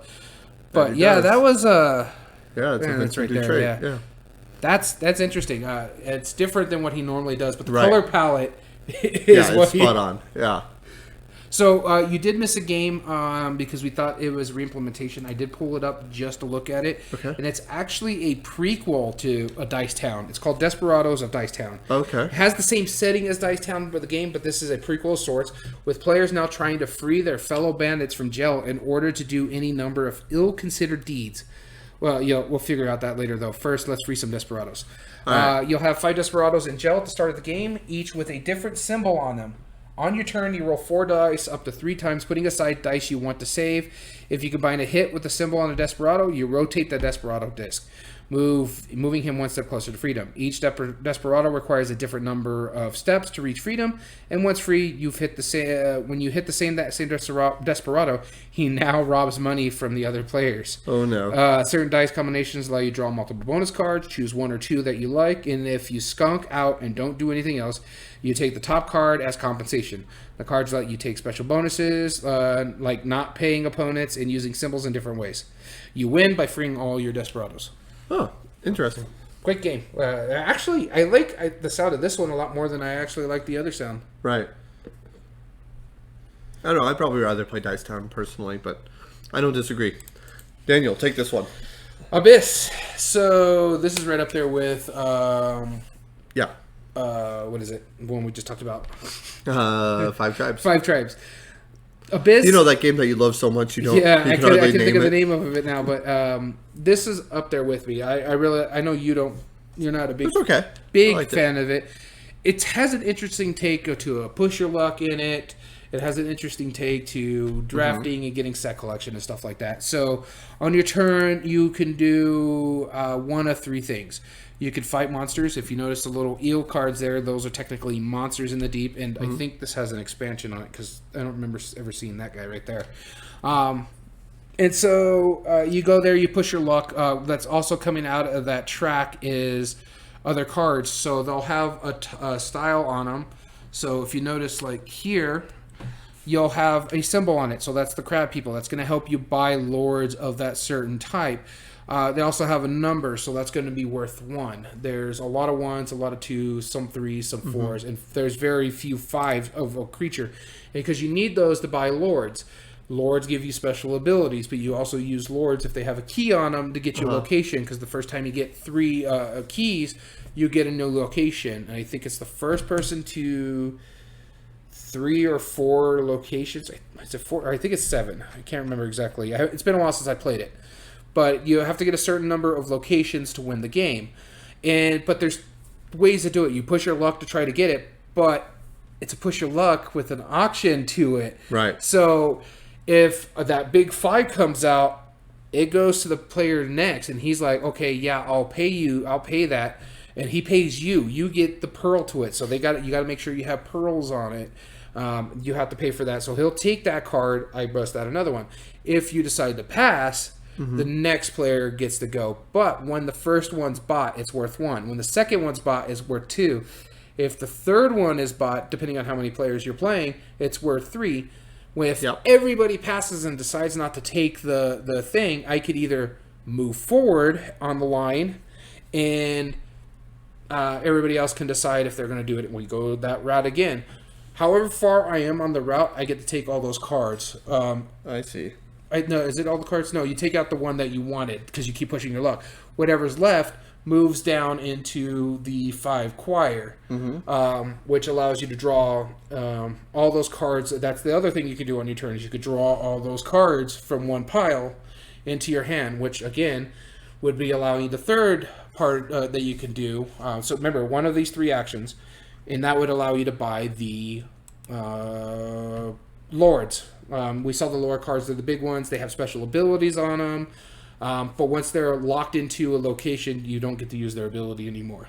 The locations tend to give you powers at the end of the game, like sometimes for scoring purposes, like how many lords you have of this type. Beautiful production of this game. Yes. Very beautiful. The pearls. There's 2 expansions on it. The biggest problem I had with the base game, they fixed in one of the expansions. It didn't make sense for you to fight because each time you ignored a fight, you just made the key a little bit more valuable. And that's the only thing you don't auction off. I choose to fight it or we move on. Yeah. And if it's, 6 cards, if you flip that last card, you either have to fight the monster or you take whatever that last card is in that line. And then everything else moves down, allowing for the next player to decide, oh, there's a bunch of crabs. I'm just going to grab all those. Yeah, that makes sense. Yeah, I can see why the fighting is not... Leviathan fixes it. Okay, cool. I do enjoy it. I have one of the expansions, the Kraken. I still have to pick up Leviathan. The Kraken expansion adds black pearls, which are cursed pearls and are bad at the end of the game. They're worth negative points for each one you have. That's cool. But I like that auctioning where if you want this, you can have it, but I get the money for it, which gives me more chance to buy it on someone else's turn. That's cool. I do dig this game. Very cool. All right, so that was Abyss. I'll be talking about Tong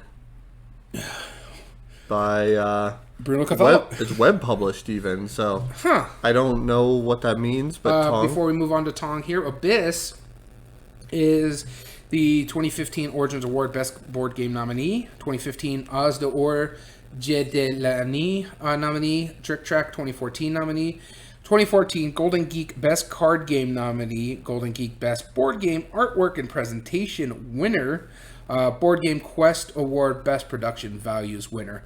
Also, one thing I wanted to talk about Abyss is that when it came out with 5 different covers.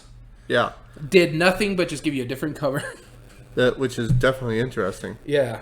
Let's see here. So Tong is a print and play game by Bruno Cathala, and at your turn, feed your chameleon, then move it from the number of insects the chameleon is eaten. The player who can't feed their animal loses the game. What's interesting about this print and play game is you go up all the way to the top. That cover makes it think it's a printed game. Right. Who would pay the kind of artwork for that? I mean, I wonder why it was made this way. Like, let's look at this. Can you download? Yeah, you could download the pieces for it. Yeah. And then the English instructions on Board Game Geek. So I wonder if he just kind of made it for using for convention kind of stuff. People can pick it up at a convention, or maybe he just couldn't sell it. So he's like, you know what? I'm really enjoying the game. Let's go ahead and just mail it out to people. The pieces look nice. Yeah, they're kind of neat. And then this is just obviously 5 rounds. Maybe it was too of a small of a game for someone to want to pick it up. Maybe. Because he's been a big fan of small games. That's true. Interesting. I mean, that's definitely one that I'm going to be keeping an eye out for now. Hey, look, another 2-player game from Cathala and Fatuti. Who knew? Raptor by Madigo. Yeah, no, actually, I played this one. This one's really neat. You have dual-use cards. Some cards work for you, some work for your opponent. Mm-hmm. One player is playing the Raptors, trying to keep their babies away, or the scientists away from their babies. Yep. And you win, I believe, if you eat 3 scientists. And if you're the scientist, you're trying to tag a certain number of the babies that are around there. It's a very card-driven game. It's super tactical. I have played it. It's really fun, and it's like $30. It's and really so not I expensive. do want to pick it up. I haven't played it myself. But you've heard good things, I did see right? Dice Tower play it a lot when they played against online, and I was like, okay, that's a really cool game. Yep. It's something we can literally play over stream. They showed you could. Oh, yeah, absolutely. 2016 International Gamers Award General Strategy 2-player nominee, and 2015 Golden Geek Best 2-player board game nominee. All right, we're like in the 2015, 2016s. All right, we're getting there. All right. Now, Pirate Fantasy Island. Only 4 people own this. Yeah, I was going to say, I don't know if we want to talk about this because it's not really out there. Only 4 people own it. Maybe it's a print and play? I'm not even noticing if it's print and play or not. Yeah, Yeah, I'm moving on to the next game on this list that I do truly enjoy. Yeah, this is probably... so I don't care much for Seven Wonders. Nor do I. I really do enjoy what he fixed on this. And this is a co-op with a build of with Antoine Bauza, it's a Seven Wonders duel in essence. It's a 2-player game. Who knew Cathala could do 2-player games? No wonder Bauza went to him. Yeah, right. I'm not a huge fan of Seven Wonders, nor are you. Right. There was some stuff on there I could not stand, like the trading with another player to try to use their resources and stuff like that. This is such a smooth implementation. Yeah. So if you show the first picture... Absolutely. In this game, what you're doing is you're still doing the 7 wonders. You're trying to build up your wonders. There can only be 7 of them. So if one person has 4, the other person can only build 3. Yep. It's played over 3 eras. This is the first era build. And so the way they did the drafting in this game is whoever's first player, they choose which one they want. They also still have to pay the cost for it if it has a cost, like the gold card right there and that one over there. But I could just take that brown wood at the end, or that, what is that, stone? Stone. Yep. That stone. And that's what I'm going to be producing from now on. Yeah. And so if I take it into my tableau, I take that first card. Let's say I take the wood, because some of my monuments need wood. I take that, put it in my tableau. Then it goes to you. You choose whichever card you want if you want to pay the cost for it. But right, if you and let's say I pick the stone in this example. Yep. That uncovers this face that. down. That's when that can start getting choose. But if you notice in the third card, the war card over there, down here at the bottom. Oh, yes. Now I can actually build that specifically because I produce wood. Yep. You could decide if you notice that I'm producing wood and you don't want me to get high on the war track, because there's 3 ways to win. Whoever has the most points at the end of the game, whoever's the furthest on the war track, all the way to the end of the war track, because there's a little bit of tug of war in it. Whoever's all the way at the end of the war track, and you go that way by the little war symbol on it, so it moves it down that track. You'll get bonus points and coins as you go along further down that track. So there's a little tug of war aspect. Also, I believe it's the first one to, is it 4 science or 7 sciences? 6 to 7. 6 to 7 sciences, yeah. First one to do that, in a minute, it's a science victory. Automatic win for them. Same with the war. It's an automatic win if you make it all the way to the end of your track. So there's a little bit of tug of war. If he notices that I have the wood and I may be trying to go war track, you can take that card, instead of putting it in your tableau because you can't pay for it, you sell it and you get money off of it. Yeah. I love that smart design of it, that you could still make money, you could still hate draft like you can in 7 Wonders. Right. And sometimes you have to hate draft, because if you're noticing how far I'm getting on that war track, yep, you might want to start just, I'm going to start chucking these on my turn. This way I have some coins. Exactly. Yeah, so I dig this game so much. So much so I want to get the expansions for it. Yeah, it looks really good. I'm not gonna lie. I do want the expansions. This brought me back into 7 Wonders. I liked it a lot better after playing this. Yeah, and those are the wonders we're talking about. And I like the implementation about the way the 7 Wonders work in a 2-player game. So first player gets to choose the first wonder. The next player chooses the next 2, and I get the last one. Yep. However, or I don't know if it's reversed, but however, the next set of wonders that you're doing, the person who chose last, the next person gets to choose the first one. You take the next 2, and he's just getting what's left over. Yep. Yeah, it's an awesome drafting thing. Yeah. All right, let's go over the awards. And this is how popular this game was. And again, out of all the Cathala games, this is probably top 3 for me. Yep. The last 3 have just, this is where it hits for me. So the 2016 Kinderspiel des Jahres recommended. Again, the Kinderspiel is the more strategic game. Yeah, the gamers game. Yeah. 2016 International Gamer Awards General Strategy 2-player winner. The 2016 Gioco dell'Anno nominee. The 2016 As d'Or Jeu d'Année Expert nominee. The 2015 Trick Track winner, Dior winner. The 2015 Swiss Gamer Awards winner. The 2015 Meeple's Choice nominee. 2015 Jocul Anul in Romania Beginners finalist. The 15 Golden Geek Board Game of the Year nominee. Strategy Board Game nominee. Best Card Game winner. Best 2-player board game winner. Yeah, it's fantastic. That's how phenomenal it is. And it's all because Bruno Cathala took a game that was already popular and made it better. Added so many different categories to it. Yeah, it's awesome. Yeah. All right, we're in the home stretch. Zany Penguins, which I've heard good things about this one. I have been wanting to try it. I had the chance to buy it. I love the backs of the cards. They are penguin. It's pretty great.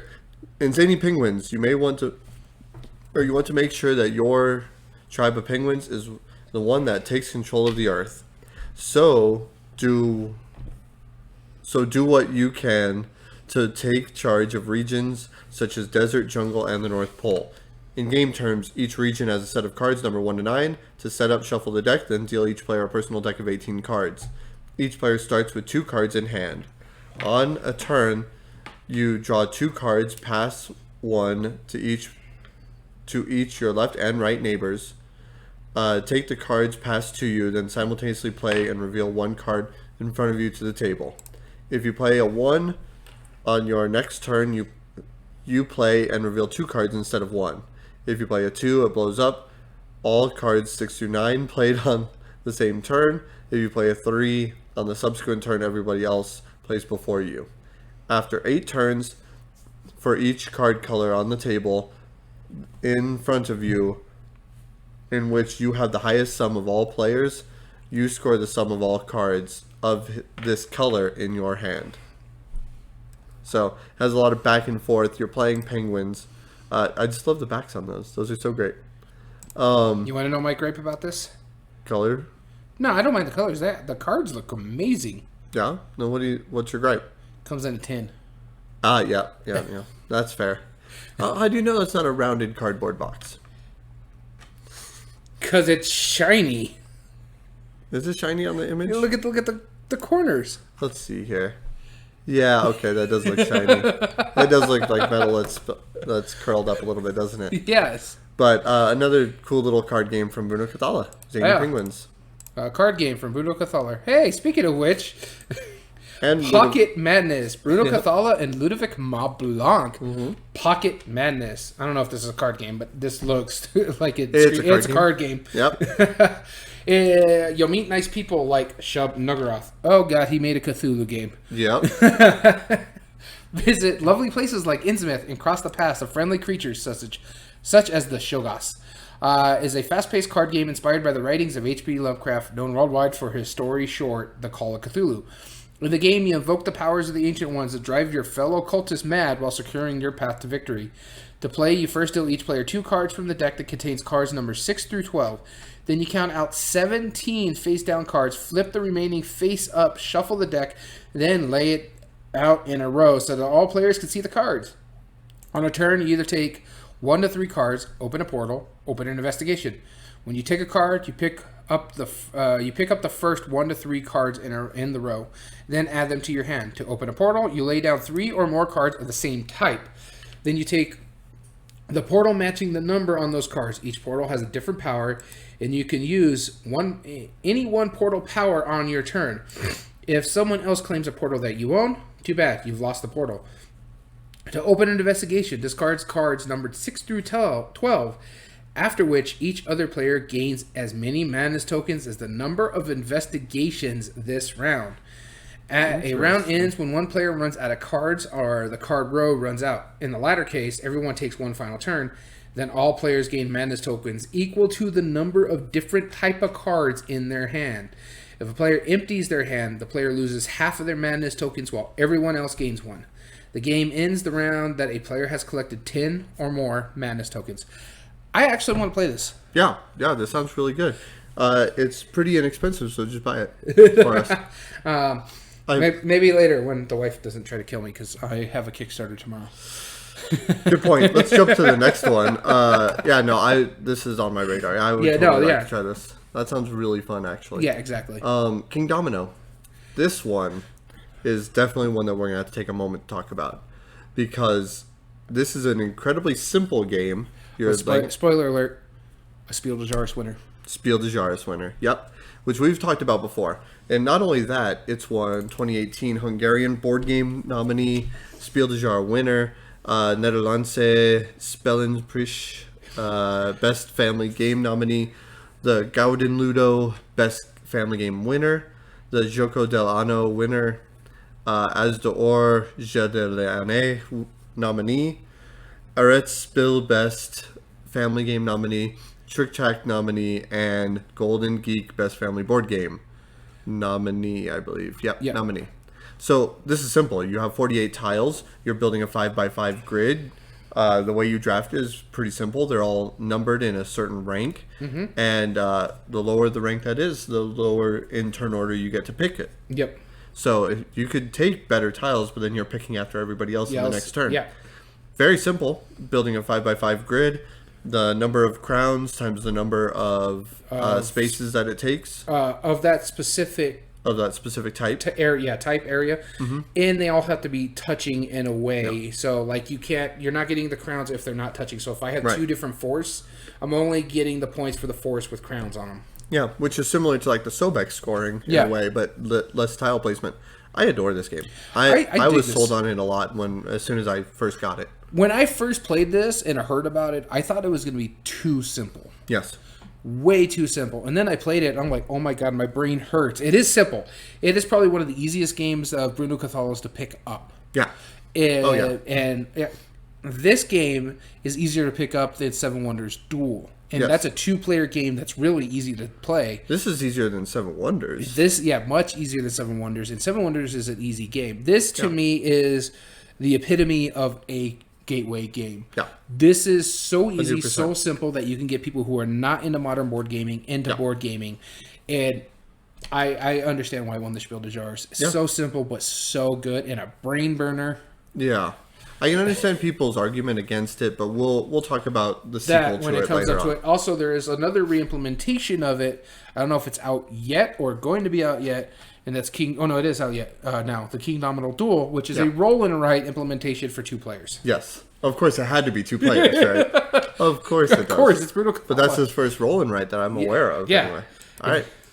Next one, Kanagawa. Now, I used to own this. I don't know if I still do. I don't believe I do anymore. But it's a beautiful game. I haven't played it. It didn't really intrigue me. I might try it if I get a chance to somewhere down the line. I don't know how I'd like it. It has some really smart drafting in it. Yeah, so that's what I've heard. I just haven't really got it to the table. The artwork is beautiful on it, and the artwork is by Jade Mosh.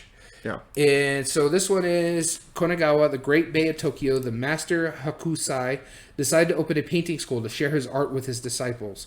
You are one of the disciples, and more than anything, you want to prove yourself worthy of the crazy old artist. Following his teachings to expand your studio and paint your preferred subjects, trees, animals, characters, buildings, whatever, all while paying attention to the changing of the seasons in order to make the most harmonious print, the one that will become the work of your lifetime. Mm-hmm. Beautiful game. I've seen this played. I haven't played it myself, but just the artwork in this game alone makes me want to play it. Well, the artwork, you have really nice tiles, beautiful artwork.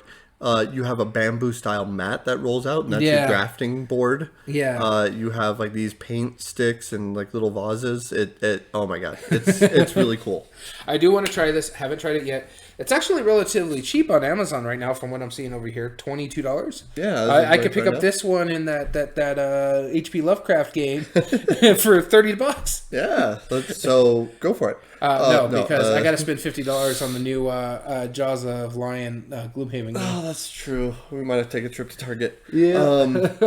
Can't get it right now, but maybe Thursday. Yeah, that'd be great. If it's there. If it's there. Well, it's unlikely, but yeah. So what I like about this drafting mechanism is that you deal a row of cards.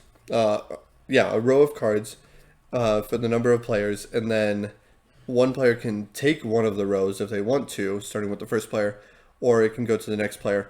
But if everybody passes, or if there's still people there, you still get to deal out more cards for everybody to choose from. I think that's a smart little drafting thing. Some cards, it doesn't show it here, but some of them actually come out face down. So you know if it's like an animal, a building, or a nature, or a tree thing, but you don't know exactly what's on it. I like it a lot. It looks good. I don't disagree. I want to play it. Yeah. The next one on our list is Histrio? Histrio, yeah. Take it. All right, Histrio. This is like a Shakespearean acting game, and I want to show off one of the components, and that's the stage.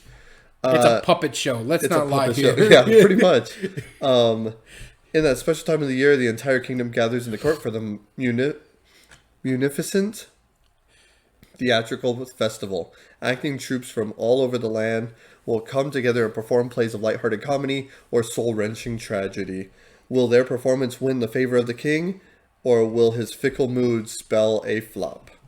So, yeah, you are putting actors onto the stage, and this stage prop can actually spin and knock the meeples off of it into the backstage. Again, this is what we were talking about when we were talking about Tiny Towns. Mm-hmm. Has nothing to do with the creatures being human-like. Yeah. It's just there. It's an art design, but yeah. Mm-hmm. You could literally put Shakespeare on this and it would work. Oh, yeah. You totally could. But I love the bright color. I don't get me wrong. I don't hate it. Jeremy Fleury or Fleury. So this makes me think of the Disney movie Robin Hood. Yeah. I love that movie growing up. It's actually one of my favorite things in the base game of Villainous. Robin Hood? Yeah, Little John's in there. Oh, yeah. Yeah, there we go. There's the characters up on top of the stage. Okay, that's cool. Yeah. Looks interesting. Haven't played it. A friend of ours does have it. Oh, yes, and then there's a little meter on the top that you choose, like, how far towards happy or sad you want the movie. Who owns this? Dom. Really? Yes. Huh. We've seen it on sale a lot of times during like the miniature market sales for like $10. Oh, and so he decided normally to pick it's like it $50 or $60. I was tempted. I really was because it looks really neat. So yeah, it looks interesting. The bluffing part of it, of course. Sorry, you gave him a little hint. My apologies. Another one of my favorite Cathala games here, and it's not just it's a small card game. Yeah. But I love the way this game plays. Yeah. You're trying to you want to control King's Landing. You do that by trying to get as many members of the powerful family that you can. And so the way this works is... and for the audio podcast, it's Game of Thrones Hand of the King. Sorry, my bad. This is... so you use Varys to do this. And there's a little Varys card. So you go down either one row or one column of the track as far as you can. Yeah, as far as you can, and then you choose to take the set of family members. So as you go through it. Yeah. So in this example, if you go over here to Greyjoy, I believe. Yeah. Oh no, that's Tully. You would take all of the Tully family members you crossed over. But the thing is, that doesn't mean that you're going to get many. Yeah. This is actually kind of a poor example. Let's say he was right here, and you go over to Targaryen. Well, that's still not a bad example. That's not even a Targaryen, by the way. Well, Daenerys is, but is that Daenerys? That's Daenerys Targaryen. That's a weird color because that's Targaryen right there. Weird. Yeah, but I do believe that's Targaryen. But anyways, you go to it and you take all the family that you land on. Oh, so if you were here and you go down to Stark, you would take all of these Starks. However, and here's the caveat of it. Mm-hmm. There's a lot of Starks. There's a lot of Lannisters. Totally, there's only so much. Yeah. You're also trying to get the most of a house because that's going to give you the banner and control of the house. Yep. If someone takes that away from you, they are the one that's most powerful in the house. Basically, you're trying to play till 4 of the banners. I think so, or whoever has the most at the end of the game. Yeah, when there's no more moves for Varys to make. And another thing is, if you get the last of the house, you get a special ability. Yep. And that's why I dig this, because you're different houses each have their own ability. Yeah, and so what's cool about it is, again, there's a lot of Starks, but there's very minimal Tullys. So if you take all the 2 or 3 Tullys that are out there, and you can't really see it on the video, but in the bottom corner of the cards, there's a number on it that tells you how many members of the house there is. Mm-hmm. So, like, which family is this one? Is that the Greyjoys? Yeah, that's the Greyjoys. There's 7 Greyjoys.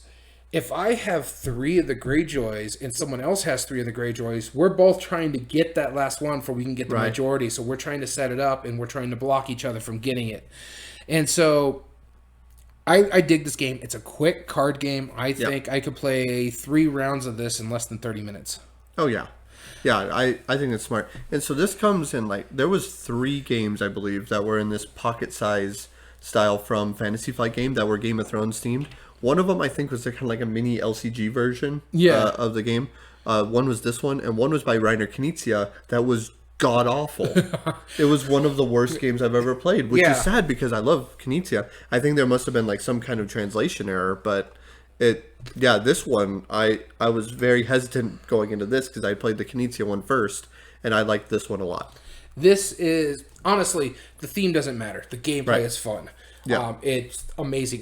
It works with the theme because this came out when Game of Thrones was at its highest popularity. Yes. And it's such a great game. Yeah, perfect timing on it. Yeah. All right. Our next one is Crazy Mistigri. Oh, I missed that one. Yeah, Crazy Mistigri. It's Matthew Lanvin and Bruno Cathala. And this is... Oh, no.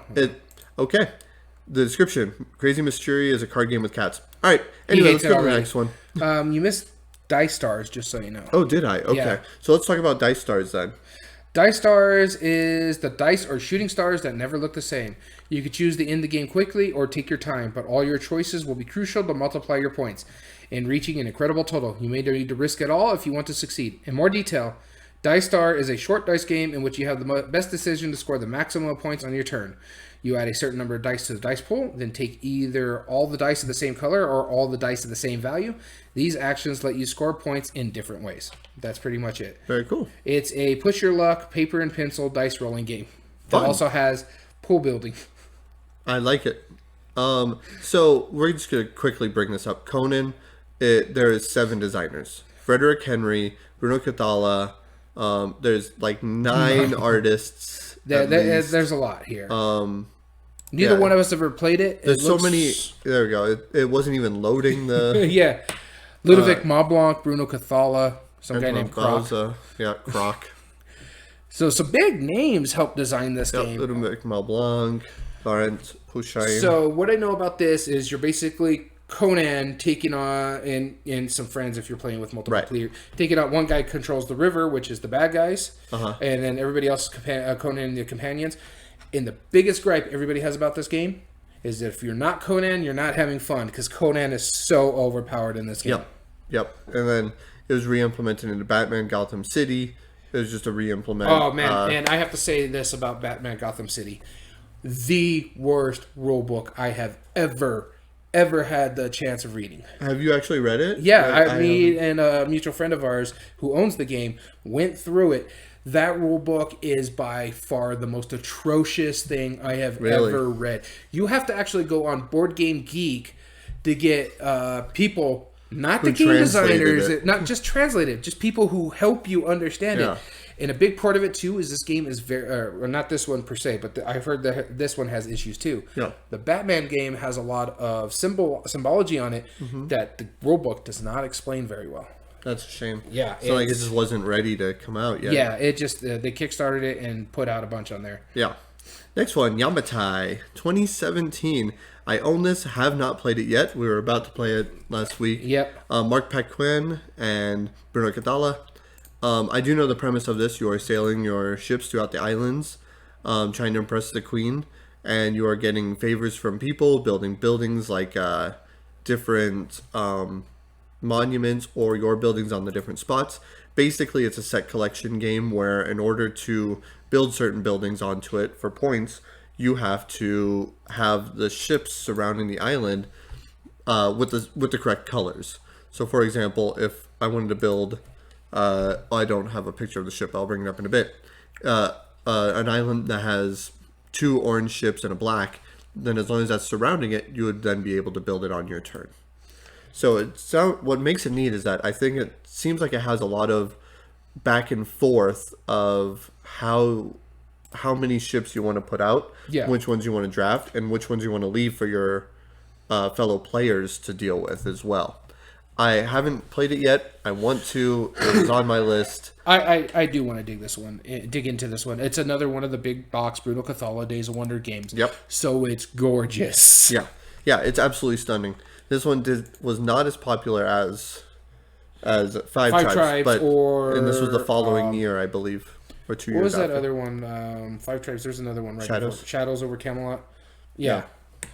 Yeah, but this is up there as And far as that popularity. artwork, that 7.2 is not nothing. Yeah, that front cover art is just so good. Yeah. Who was the artist on this one? The artist is Jeremy Flory. Yeah, that's why. Oh, he's another artist that's getting on my list where I'm like, wow, these are beautiful. Starting to notice it. Yeah. I will pull up his list of games later. All right, so that was Yamatai. Now let's go on to the sequel that we've been talking about. or that we briefly alluded to, and that It's is Queen Domino. I have not played this version though. We do, Really? yeah, we do want to let people preface here. Normally, we don't talk about re-implementations. Right. We kind of just browse over them. It's important that we do talk about this one and the other re-implementation of King Domino, the Duel. Yes. Because this changes some stuff in King Domino. Plays this kind is of a massively different. different, yeah. Yeah. Is the Duel. So Queen Domino. You're still trying to build up the most prestigious kingdom by claiming the wheat fields, forest lakes, and stuff like that. But you also are going to have knights that bring you riches in form of coins. If you play, make sure to expand the town on your lands. You'll make new buildings. So this is actually the gamer version of King Domino. There's a lot more moving parts into this one because you're building onto the tiles as well as having knights gathering coins. Yeah.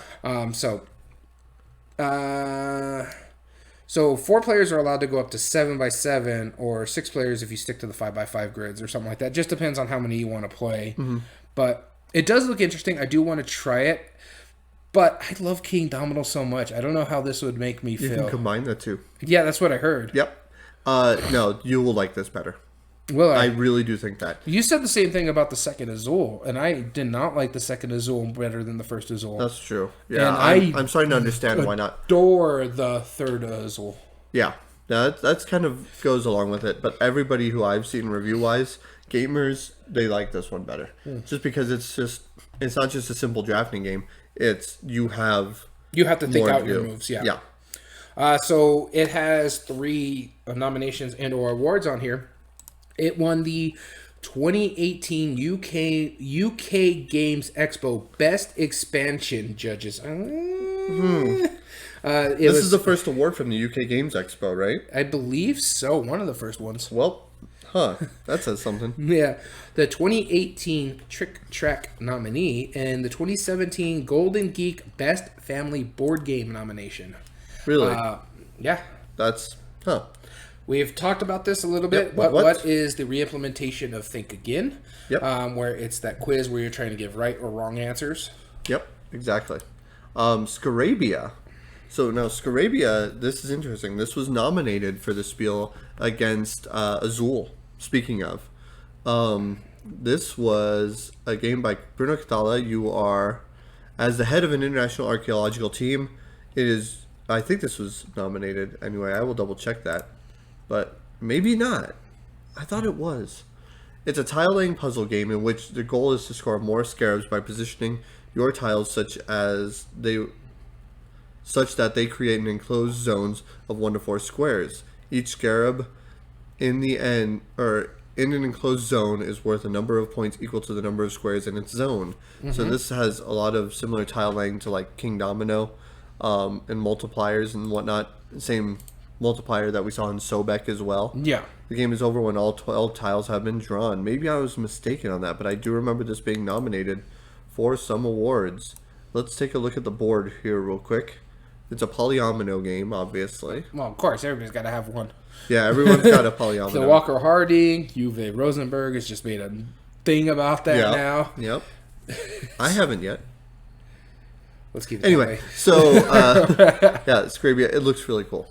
So you did skip over a game. I don't see mine must not have been loading well. What's the next one? The one that you skipped over was Oliver Twist. Oh, okay. But it is a re-implementation of Sobek, so that's why we probably skipped it over. Ah, okay. Yeah, so it's Oliver Twist, Charles Dickens with Sobek on it. So if you can't find Sobek, you might be able to find Oliver Twist. From what I'm reading here, it looks like it doesn't really change too much around it. What company made this? This one is Purple Brain Creations. You know what? They re-implemented Around the World in 80 Days from Yeah, that's what they were saying. Oliver Twist is the second volume in the PBC Classic series after Around the World in 80 Days. I wonder if that's kind of their thing, because they also do literature-based games. Yeah, because this one's novel-based. Oliver Twist, of course. Yeah, so all of their yellow games that they've worked with. So what was originally Around the World in 80 Days? Tortoise and Hare. Tortoise and Hare. Or Hare and Tortoise. Yeah. And so now we have this one. This is Oliver Twist. So I wonder if one of their next one is going to have that. Because you got your Charles Dickens and you got your Jules Verne. Yeah. Load up Purple Brain in another tab if you don't mind, and then we'll look at that later. Yep. All right, let's jump to the next one. Sorry for skipping that one. The next one is Micropolis. This one is easily growing up on my Bruno Cathala list. Every time I've played this game, I own it. I bought a used copy. It's right down here. Oh, there it is. Yeah. I bought this when we went to Tucson. We had a trip in Tucson, and we picked this up. I picked this up, and you bought it on a whim, didn't you? Yeah, I was just like, hey, man, it's $20. I'll pick it up. We'll try it. Enjoy I like the mess out of it. Yeah. It's a cool drafting game. If you've ever played Small Roll, there's a mechanic in here that I truly love. So you have your rows of ants, or the tunnels, as you can see here. They're actually in these little wedge forms. And so what happens is there's going to be a row of 7, if I remember correctly, on there. And so if you notice the little ants in your house up there... 10. Yeah, so you can hold, not those little ones on the board, but actually in this little piece up there. Yep. You can use those to get you a tile that you want. And you're playing along the lines until you fill up that entire square. And it has so much scoring in it. It's by phenomenal. like what fruit they reach. So you want different types of fruit in your tunnels, and you want them to connect. So right here, there's only 2 fruit. If that tile ever connected to where that present is, that would give you 3. If that tile moved into where the cherry is, that would give you 4, and you get more points on it. However, if there's another cherry in it, it doesn't count for points because you want unique fruits. And there's a lot of cherries, but there's not enough lemons or pomegranates and stuff like that. And the way you do it is those plastic ants. You pay those plastic ants over the top, and that's important later for determining first player, because whoever has the largest army gets to take the first tile on the next round. Yep. And so the largest army is any of those red ants in the ant hill, which is what that's considered. Anything on the board is points at the end of the game. Yeah. There are special tiles that will allow you to shuffle those ants around. So when you play one of those tiles with the ants on them, you have to play those immediately. If you notice, there's 4 on that one tile right there. If you don't have the 4, you can't put it.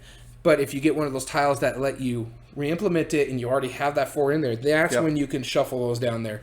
These tiles have special abilities. Queens want to be the only one in a tunnel. Yep. So if you wanted to, on this one, you could have 2 queens, but you only want 1 queen per tunnel. So in this one, you see the 1 queen right there. She's going to score for every tile her major tunnel is. If there's a second queen in there, she's worth 0 points. So you got to be smart how you're placing these tiles. Such a simple game, such a quick game, but such a fun game. Yeah, this is one of my favorite of his. I was ecstatic as soon as after we finished playing it. It was awesome.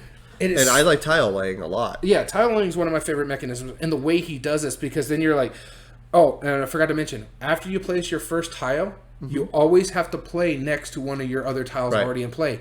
So you got to be smart how you draft the tile and how you build your tunnels, because you're going to be like, you're going to close some off because that's the tile you have to pick. You got to make sure you have ants, or else you're just taking the first one. Also, the small world mechanism, whatever ants are on a tile, you get to keep.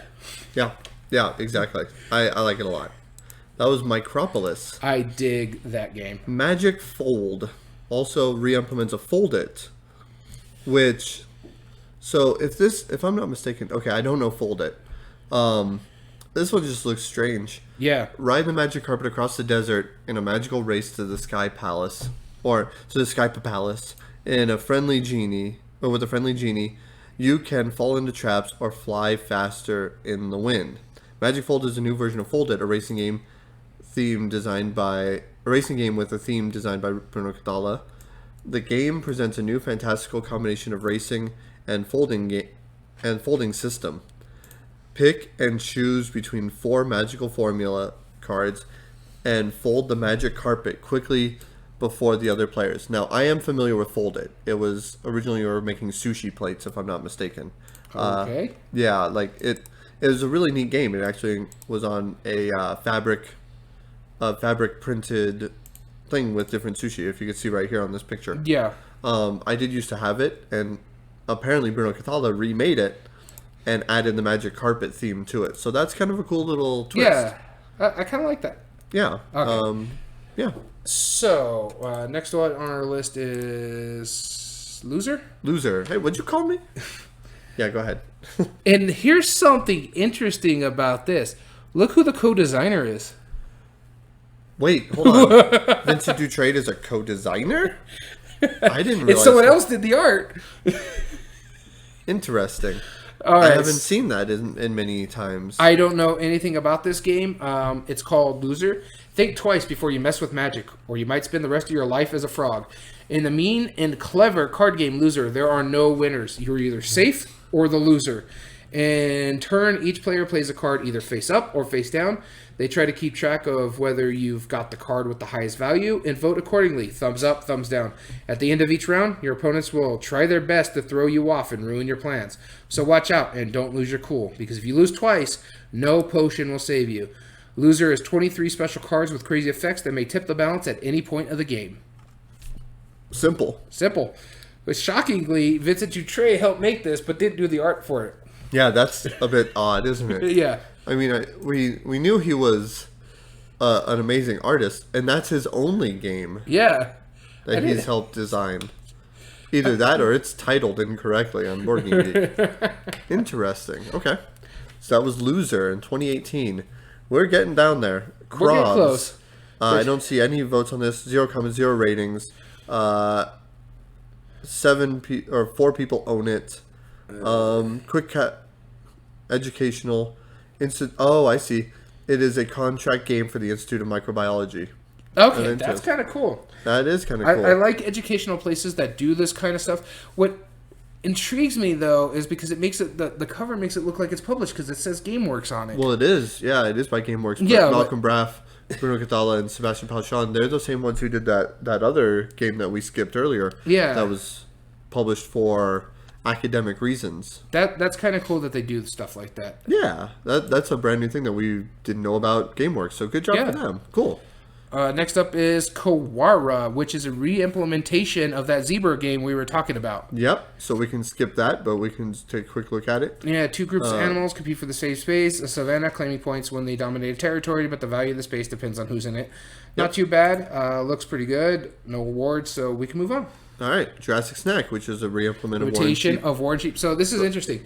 War and Sheep was the first game we talked about. Yes. And here's the re-implementation of it, and I love the artwork on this one. And the little dinosaurs. There's dinosaurs over tokens, yeah. So this sounds like this is something that you would definitely do. I remember the original was on a board.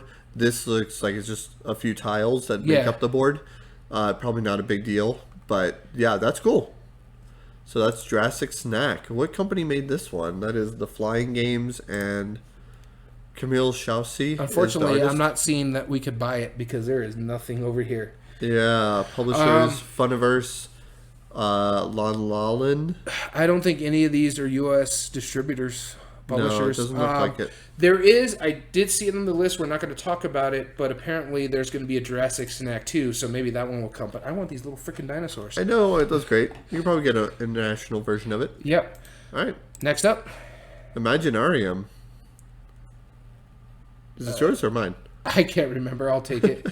I've never seen this, though. I kind of wanted to try it, but I heard it's a little bit of overly wrought, I guess you could say. It's a little more heavyweighted. So it says here is a strategy combination and development game, and it's a Kickstarter game as well. So this is the description from it.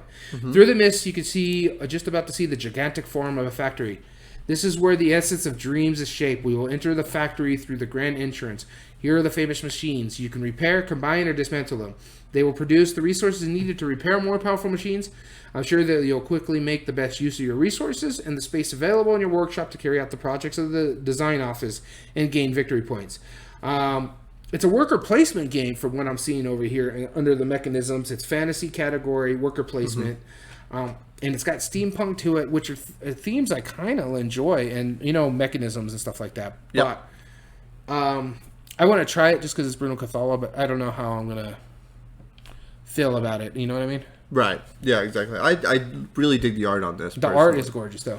Yeah, so the artist, Friedrich Bubastis. Yeah, I really enjoyed this. All right, cool. Next one up. All right. Next one is Queens. To be or not to be? Look who the artist is on this one. Ah, Vincent Dutrait. Actually, I wouldn't have guessed Vincent Dutrait by No, this one. I wouldn't. That's why I was like, oh, wow. Yeah, that's kind of cool. All right, so players are beekeepers trying to bloom their fields in order to attract bees and produce the most valuable honey of the country. On your turn, you have two choices. Take a new flower token from the garden and keeping them in your warehouse, one or two of any kind, or three different colors. Sounds very similar to like Splendor. Yeah, and two, blooming one field. Blooming one field. Select one field from the pool, expanding your own field to fill in the field with flower tokens on your stock or your hive token. Get one victory point for each flower of this field. And fill in your personal track with the honey jar of the corresponding color. I have to say this. They make these descriptions very hard to read with like, what is that? Expanding your own field and fill the field with flower tokens. It's like... You're going to... Yeah. It's a polyomino-based tile. As you can see here, those flower tokens look really cool. I love the little honey pots right there, different colors. Yep. Yeah, this just looks pretty. It does. I do want to try it. We're coming up on some of the prettiest games up here. Mandu Games. Okay. Awesome. That was Queens with a Z. Nagaraja. Can I take this one? Go ahead. I love this game. This is so good. This is a two-player game. It's a two-player only. It's tile laying, and it's from Bruno Cathala and Theo Riviere. With art by Vincent Dutrait. Bruno Cathala loves working with Vincent Dutrait. Yes, he does. No, and this is such a cool game. It really is. It's by Hurricane as well. And the way it works is that you have a 3x3 grid. You're placing down tiles, trying to build paths to these different icons on the side. Now, the thing is, out of those 9, 3 of them are cursed, but they're worth more points. You're trying to be the first player to get 25 or more points. Okay. There's also some tiles in here that have like little these little blue stones on there that go on there, and once you build a path to it, you take that and it's worth 1 or 2 points, or you have like a special ability with it. Yeah. The thing is, this is a 2-player game only, and you're going to be trading. Certain players are going to have certain amounts of cards, and you can play any number of them on a certain set to roll dice. Well, these dice are made of sticks. Excuse me. That have anywhere from like 1 to 5 pips on them, or they have Naga symbols, which are these weird little snake symbols. Okay. Those are what let you play the cards for their action. Oh. So if I roll like this brown stick and this white one and this green one, and I get 1 Naga and 5 pips, well, I have a higher pip value, and I'm the one who's going to win that tile that's being auctioned off. Okay. So whoever rolls the highest, more or less, wins. However, that's after all the Nagas have been used to play other cards in your hand, which affect the icons that are here, which affect what tile you take, which affect other cards that you may draw, which also might affect the player's roll or anything else. There is so much going on to it. Yeah, I like the fact that you're trying to get 25 or more points, or if you pull up the 3 cursed artifacts, then you lose automatically. Okay. However, if you manipulate your tile so where a path no longer builds to it, it flips back face down. Even though you know what it is, it doesn't count for you. So you can't, if you know where one of those cursed treasures are, like this one is worth 6 points, and you have 2 of them up already, and you know where the other one is, you're not going to build a path to it. Interesting. Yes, it's super smart. The components are amazing. These are so satisfying to roll. I'm glad it's finally stick dice. I haven't seen that for 5,000 years with Senate. It's so good. I highly, highly recommend this game. Cool. Next one I actually enjoyed. Oh, nope. I don't have this one pulled up. That's a weird one. It's a one-player game. 1 to 2. 1 to 2. Best at 1. Let me just look through this. Does anybody own this one? Yeah, 31 own. It's a solitaire game. Primarily solitaire logic puzzle. It includes 60 challenge cards and 16 insect tokens, 4 of each 4 types. To complete a challenge, you lay out insects as shown on the challenge card, then place a chameleon token adjacent to one edge of the grid. Moving consists of eating, flipping face down, all the insects of one type in a row or column. So it looks like it's kind of like the Hand of the King in a weird way. Yeah. Yeah, that's kind of cool. Huh. Yeah, so Blue-Orange made Camellia. I'll check that out. I like solitaire games. Yeah. All right, what was the next one you were going to talk about? Sorry. The one I was going to talk about is Ishtar, Gardens of Ishtar, Babylon. yes. Actually, it's funny. We played this one in Micropolis on the same day because our other buddy who went with us to Tucson ended up buying this game at the same shop that I bought Micropolis. Yeah. And so this is actually a really neat game. This is probably one of his harder games to learn. Sure. Yeah. Very beautiful. I love the I wasn't too thrilled with this one. I did like it. I was not disappointed. There was some parts in it that I just didn't care much for. Yeah, the expanding and trying to touch the temples and stuff like that. Yeah, it's a little tricky to learn. I love the rondel mechanism in it. I did enjoy the you're basically trying to transform the dry desert into the lost hanging gardens of Babylon. You'll have plant flowers in which you'll place them can help you gather precious gems, which activate actions. I tried a different aspect in this game. I tried to just go with not putting anything on the board because that was going to score me a lot of points. Yeah. For every tile I don't put out there. It kept me close, but the way you and our mutual friend Dom were just controlling the board, I was like, okay, now I got to start doing some other stuff here. And so get points without going on the board because that's where I'm going to get a significant amount of board numbers. So it's interesting. I want to play it again before I make a huge decision, but I do like how the board game pops itself. Sure. You got those beautiful camels. You got the Merlin people or the gardeners is what they're called, I think. Yeah. The artwork on the trees, like the trees and stuff like that. The way that you're building up the board, making the tile nicer, the temples. I did enjoy it. It's probably not one of my favorite Cathala games, but again, I do have to play it again to make a very because the tile itself is stunning. Yeah, it was okay. Yeah, I'm interested in playing it. I did enjoy it. I want to play it again. Like I said, you got those little trees over there that you're putting on the board too. Trying to get those cards to you. You have abilities. You're trying to take more off your board down on your own board by covering up spaces. This way you can get those abilities and stuff like that. Yeah. So I do dig it. It's a good game, but I want to play it more to get a better understanding on it. Yeah, same here. I want to try it again. Definitely. Cool, that was Ishtar. Next one, Ice Team. Ice Team came out just last year. Camille Chaussee, she's coming up in more of his games. Yeah.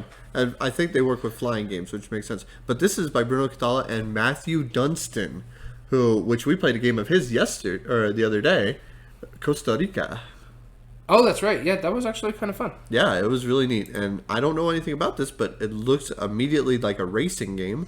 But it is a two-player racing game. Ice Team is a two-player racing game in which you have to bring your polar bears as quickly as possible to the finish line. Having collected as many fish as possible from the igloos, each turn a player moves one of their 4 bears in any direction over the round ice tiles with either an ice floe, an igloo, hiding some fish, or a malus like seal. Malus, like seal with drawing some fish. After an ice floe is visited, the tile is removed from the table, thereby creating a gap that the bears can't use on the future turns. Players who manage to reach the finish line get with the most fish. That's cool. That's cool. So it looks interesting. The board is part of the game. Is the modular board? Of it, making it modular, making it harder for someone else to race across. Yeah, it has cool polar bear. I would try this. Yeah, I'm not seeing any advertisement for it over on my thing, so I don't know. Yeah, it might not be available yet. The Flying Games. Yeah, is one of them, and I'm trying to pull up who the other one is. 9 months ago, Z Garcia reviewed it, so it might be coming out here soon. Yeah. Oh, here we go. It's in the Netherlands, I believe. Oh, you can get the Italian edition there. Yeah, there you go. So, there you go. All right, next one is again, we don't normally do reimplementation. Yes. But this is a new game that's been announced. I don't know if it's out in America just yet. Yeah. But it's a new game re-implement in the Abyss universe. Abyss, yeah. Yeah. It's not a re-implementation of Abyss. I think it is. I think it's a card game version of Abyss. Okay. The card deck is a game consists of cards in 5 colors with 12 of each color and cards numbers 0 through 6. Each player in the game drafts cards and builds a reverse pyramid, starting with a row of 5 cards, then placing 4 cards in a row below that, and then 3 under that, and etc. On your turn, you can draw 1 to 3 cards from the deck, choose one of the cards, and add it to your current row. Then place any remaining cards grouped by the color near the deck. Alternatively, you can pick up all the cards of a color next to the deck and add them to your current row. As soon as the cards are in your row show 2 matching keys or 3 different keys, you take either the revealed location card or the top card of the location deck and place it on the lattermost card with a key. Location cards increase in value of a card, sometimes have special powers. Some card features pearls, and when you have as many as more pearls as whoever has the most pearl majority card, you take this card from them. And the game ends as soon as someone finishes their pyramid. Then all players score their points. For each color, you score points equal to the largest value card in your pyramid, which is the Abyss scoring. Sure. Additionally, for each color, you look at the largest grouping of cards in your pyramid and score 3 points for each of those cards. Whoever held the pearl majority card, you get 5 points for it. Whoever has the highest score wins. It's interesting implementation of some of the base mechanics of Abyss. Yes. Yeah, I think you're right. It's like Abyss, the card game. I want to point out the time of world we live in right now. You can see the mask, the face mask right here on the board. So it's obviously new. And we're covering it just slightly. Just slightly, yeah. So there you go. Let's go on to the next one, which is Mosquito Show, which has not been announced or hasn't come out yet by Flying Games.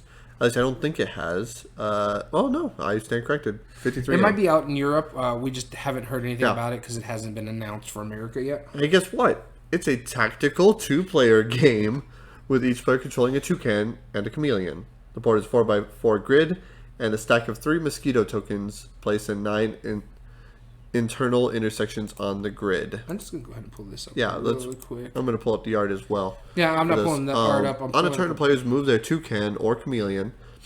To move the chameleon, you first eat one of your mosquitoes sitting on the corner of its space, then move it 1 square orthogonally. To move the toucan, you move it diagonally from 1 square to another, eating the top mosquito that you pass over. The toucan can move more than 1 space in a single movement, but you must be able to eat from each corner space that you cross. If you cannot feed one of your animals, then you can't move it. If you can't feed either of them, then you lose the game. So it's outlasting the other player by removing pieces. Okay. That sounds similar to like Naya in a way. Yeah. But oh god, that's beautiful. Look at those pieces. Yeah. Looks pretty good. It's interesting. I wouldn't mind trying it. Absolutely. Seems simple, but it doesn't look like... I mean, why would you have to make something difficult, right? Yeah. Cool. Awesome. I like those pieces, though. I really do. Yeah, me too. They really make some cool stuff. All right. The next one we can skip over, but it's Boomtown. It's re-implementation of Boomtown. I'm just looking at something really quick. Jurassic Snack will change to Triceratops and a single raptor. And it can be combined with the original Jurassic Snack that 4 players compete in teams of 2. Okay. So, but Flying Games, so I don't know. I don't know if it's going to be coming to America. Probably not. All right. So Gold Rush. This is the same as Boomtown earlier. Yeah. But we just wanted to bring it up real quick because the same thing. Mines, Dynamite, town characters, same game. So now we're going into like stuff that's been announced. Yep. This is what I'm interested in. So this one is described as the big moment has arrived. You have been named the Dragon Trainer. You have the chance to meet them on the mysterious island, but you're not the only trader sent to these islands. Who among you will discover the most baby dragons? And the King Domino family is expanding with Dragomino, a version for children who are going in search of Dragon Age. So it's a kid-friendly King Domino. King Domino. Yeah, like King Domino wasn't kid-friendly already, but, this sounds like a simple version. But I think King Domino is also a little bit boring for kids, but what kid doesn't like looking for dragon eggs? Right, exactly. I mean, what adults don't like looking for dragon eggs? I don't know what you're talking about. All right, and then I brought up this one. It was Conan the Conqueror. Oh my goodness, designers. 1, 2, 3, 4, Plus 13 9. designers. So apparently And it's an adventure mode. Our original one was one versus many system. Gameplay you know and love, making it return, but we're also adding a revised version of the solo co-op rules featured in Conan Monolith's sourcebook. Regardless of which version of Conan you own or plan to purchase, of all the new content will pair perfectly with what you have. Right. With the new Mega Conqueror expansion, you'll be able to enter the Savage Worlds and raise your own bloody sword. However, so it is an expansion. it's for an Conan. expansion. 19 artists. 19 artists, 13 designers, still made by Monolith Game. Get your rule books fixed. Well, I mean, when you have 13 designers, like, oh my goodness, I don't even know what to say about that. That's why they have a thing called an editor. Right. And then the last one that's been announced that's on here won't come out till 2021, which will be at least half a year from now. It's called Brain Camp. Summer nights, the woods, and the campfires where it is good to roast marshmallows. What happiness. Well, almost. Suddenly out of the bushes, hordes of zombie animals are rushing towards you. What? Do they want to steal your marshmallows? No, not at all. It's your brains that they want to cube and roast over the campfire. Your goal in Brain Camp is to rid yourself of these assailants, i.e. the cards in your hand, as quickly as possible to avoid gradually losing your mind, because losing your brain entirely means being transformed into a zombie and losing the game. So this kind of, to me... It's a shedding game. Yeah, it also sounds like a re-implementation almost of that other shedding game we talked about earlier. I can't remember the name of it. Where, in a sense, Noah, where you're trying to get rid of the cards and player elimination and stuff like that is allowed. And so, yeah, no, looks okay, I guess. I mean, you can't really tell much from it. I'd be intrigued to play it because it's Cathala, but... It is. Yeah, that's completely bizarre, isn't it? Yeah. All right. Well, then that was Brain Camp. And so that was our last Bruno Cathala game that has been announced and are on this. Man, if you stuck with us, good job. Thank you for that. It's already been 3 hours. Yeah, I'm going to have to do some work on this. I'm probably going to release it in 1.5 hour episodes. This way we can keep our... our monetizing. Not our monetizing, our... just our schedule. This way we can do Sunday, Monday, Tuesday, basically 7 days a week. Right, definitely. All right, so if you joined us on Twitch, thank you so much for tuning in. Hang out with us and we'll discuss what we'll be talking about for next week. Actually, no, we know what we're going to do for a board game breakdown next week. We're going to have Keith from Thunderworks joining us and talking about his new Kickstarter as well as all the games that Thunderworks has created from. Right over there, right up there. Yep. And also, we are going to, Wednesday, in 2 days from today, we're going to talk about our favorite board game Easter eggs. Which is actually a really tough one to find for me. I have to actually start looking up at these. I have a couple. Yeah. But, I have to really go look in all my board games here. Yeah. So I already have a couple as well. And then our top 8 debate this Friday is top 8 games made by Vincent Dutrait as the artist. Because we just found out he was a designer. Only one. Yeah, so that'll be for next week. So please. For Friday. For Friday. So next week, we're going to have an interview with Keith from Thunderworks Games. Yep. I'm not even going to try to pronounce his name. Last name. Yeah, that's fine. Keith, we'll have him on. We're going to talk about all their games. That'll be good fun. And so if you've been here and watched us throughout this, hopefully you found some new games from Bruno Cathala that might intrigue you. Sorry, we couldn't speak today. It's kind of but that's okay. This was all worth it. We want to thank you. If you want to watch us live, always join us in at twitch.tv/everydayboardgames to join us in a live discussion. You can also find the re-implemented uploads of these videos, broken down, of course, at Everyday Board Games 2020, a space between the 2020 at youtube.com, as well as the audio versions at Everyday Board Games Podcast on Podbean. We are trying to get them up on Google and iTunes. It's just taking a little work. Yep, that's sure we will. And you can contact us at everydayboardgames2020@gmail.com. Until then, if you ever want to join in on one of our discussion topics or vote on one of our polls, we post that at Board Game Revolution Forum on Facebook. As well as you can always comment on the videos on YouTube, as well as the chat in Twitch if you do watch us live. Cool. Just to reiterate that Every time these go up on YouTube, it's 1 to 2 weeks afterwards, except for the board game breakdowns, because we tend to want to get the interviews up first. Absolutely. So with that being said, I've been Daniel. And Daniel. And you have been watching and listening to the Everyday Board Games podcast. Have a good one.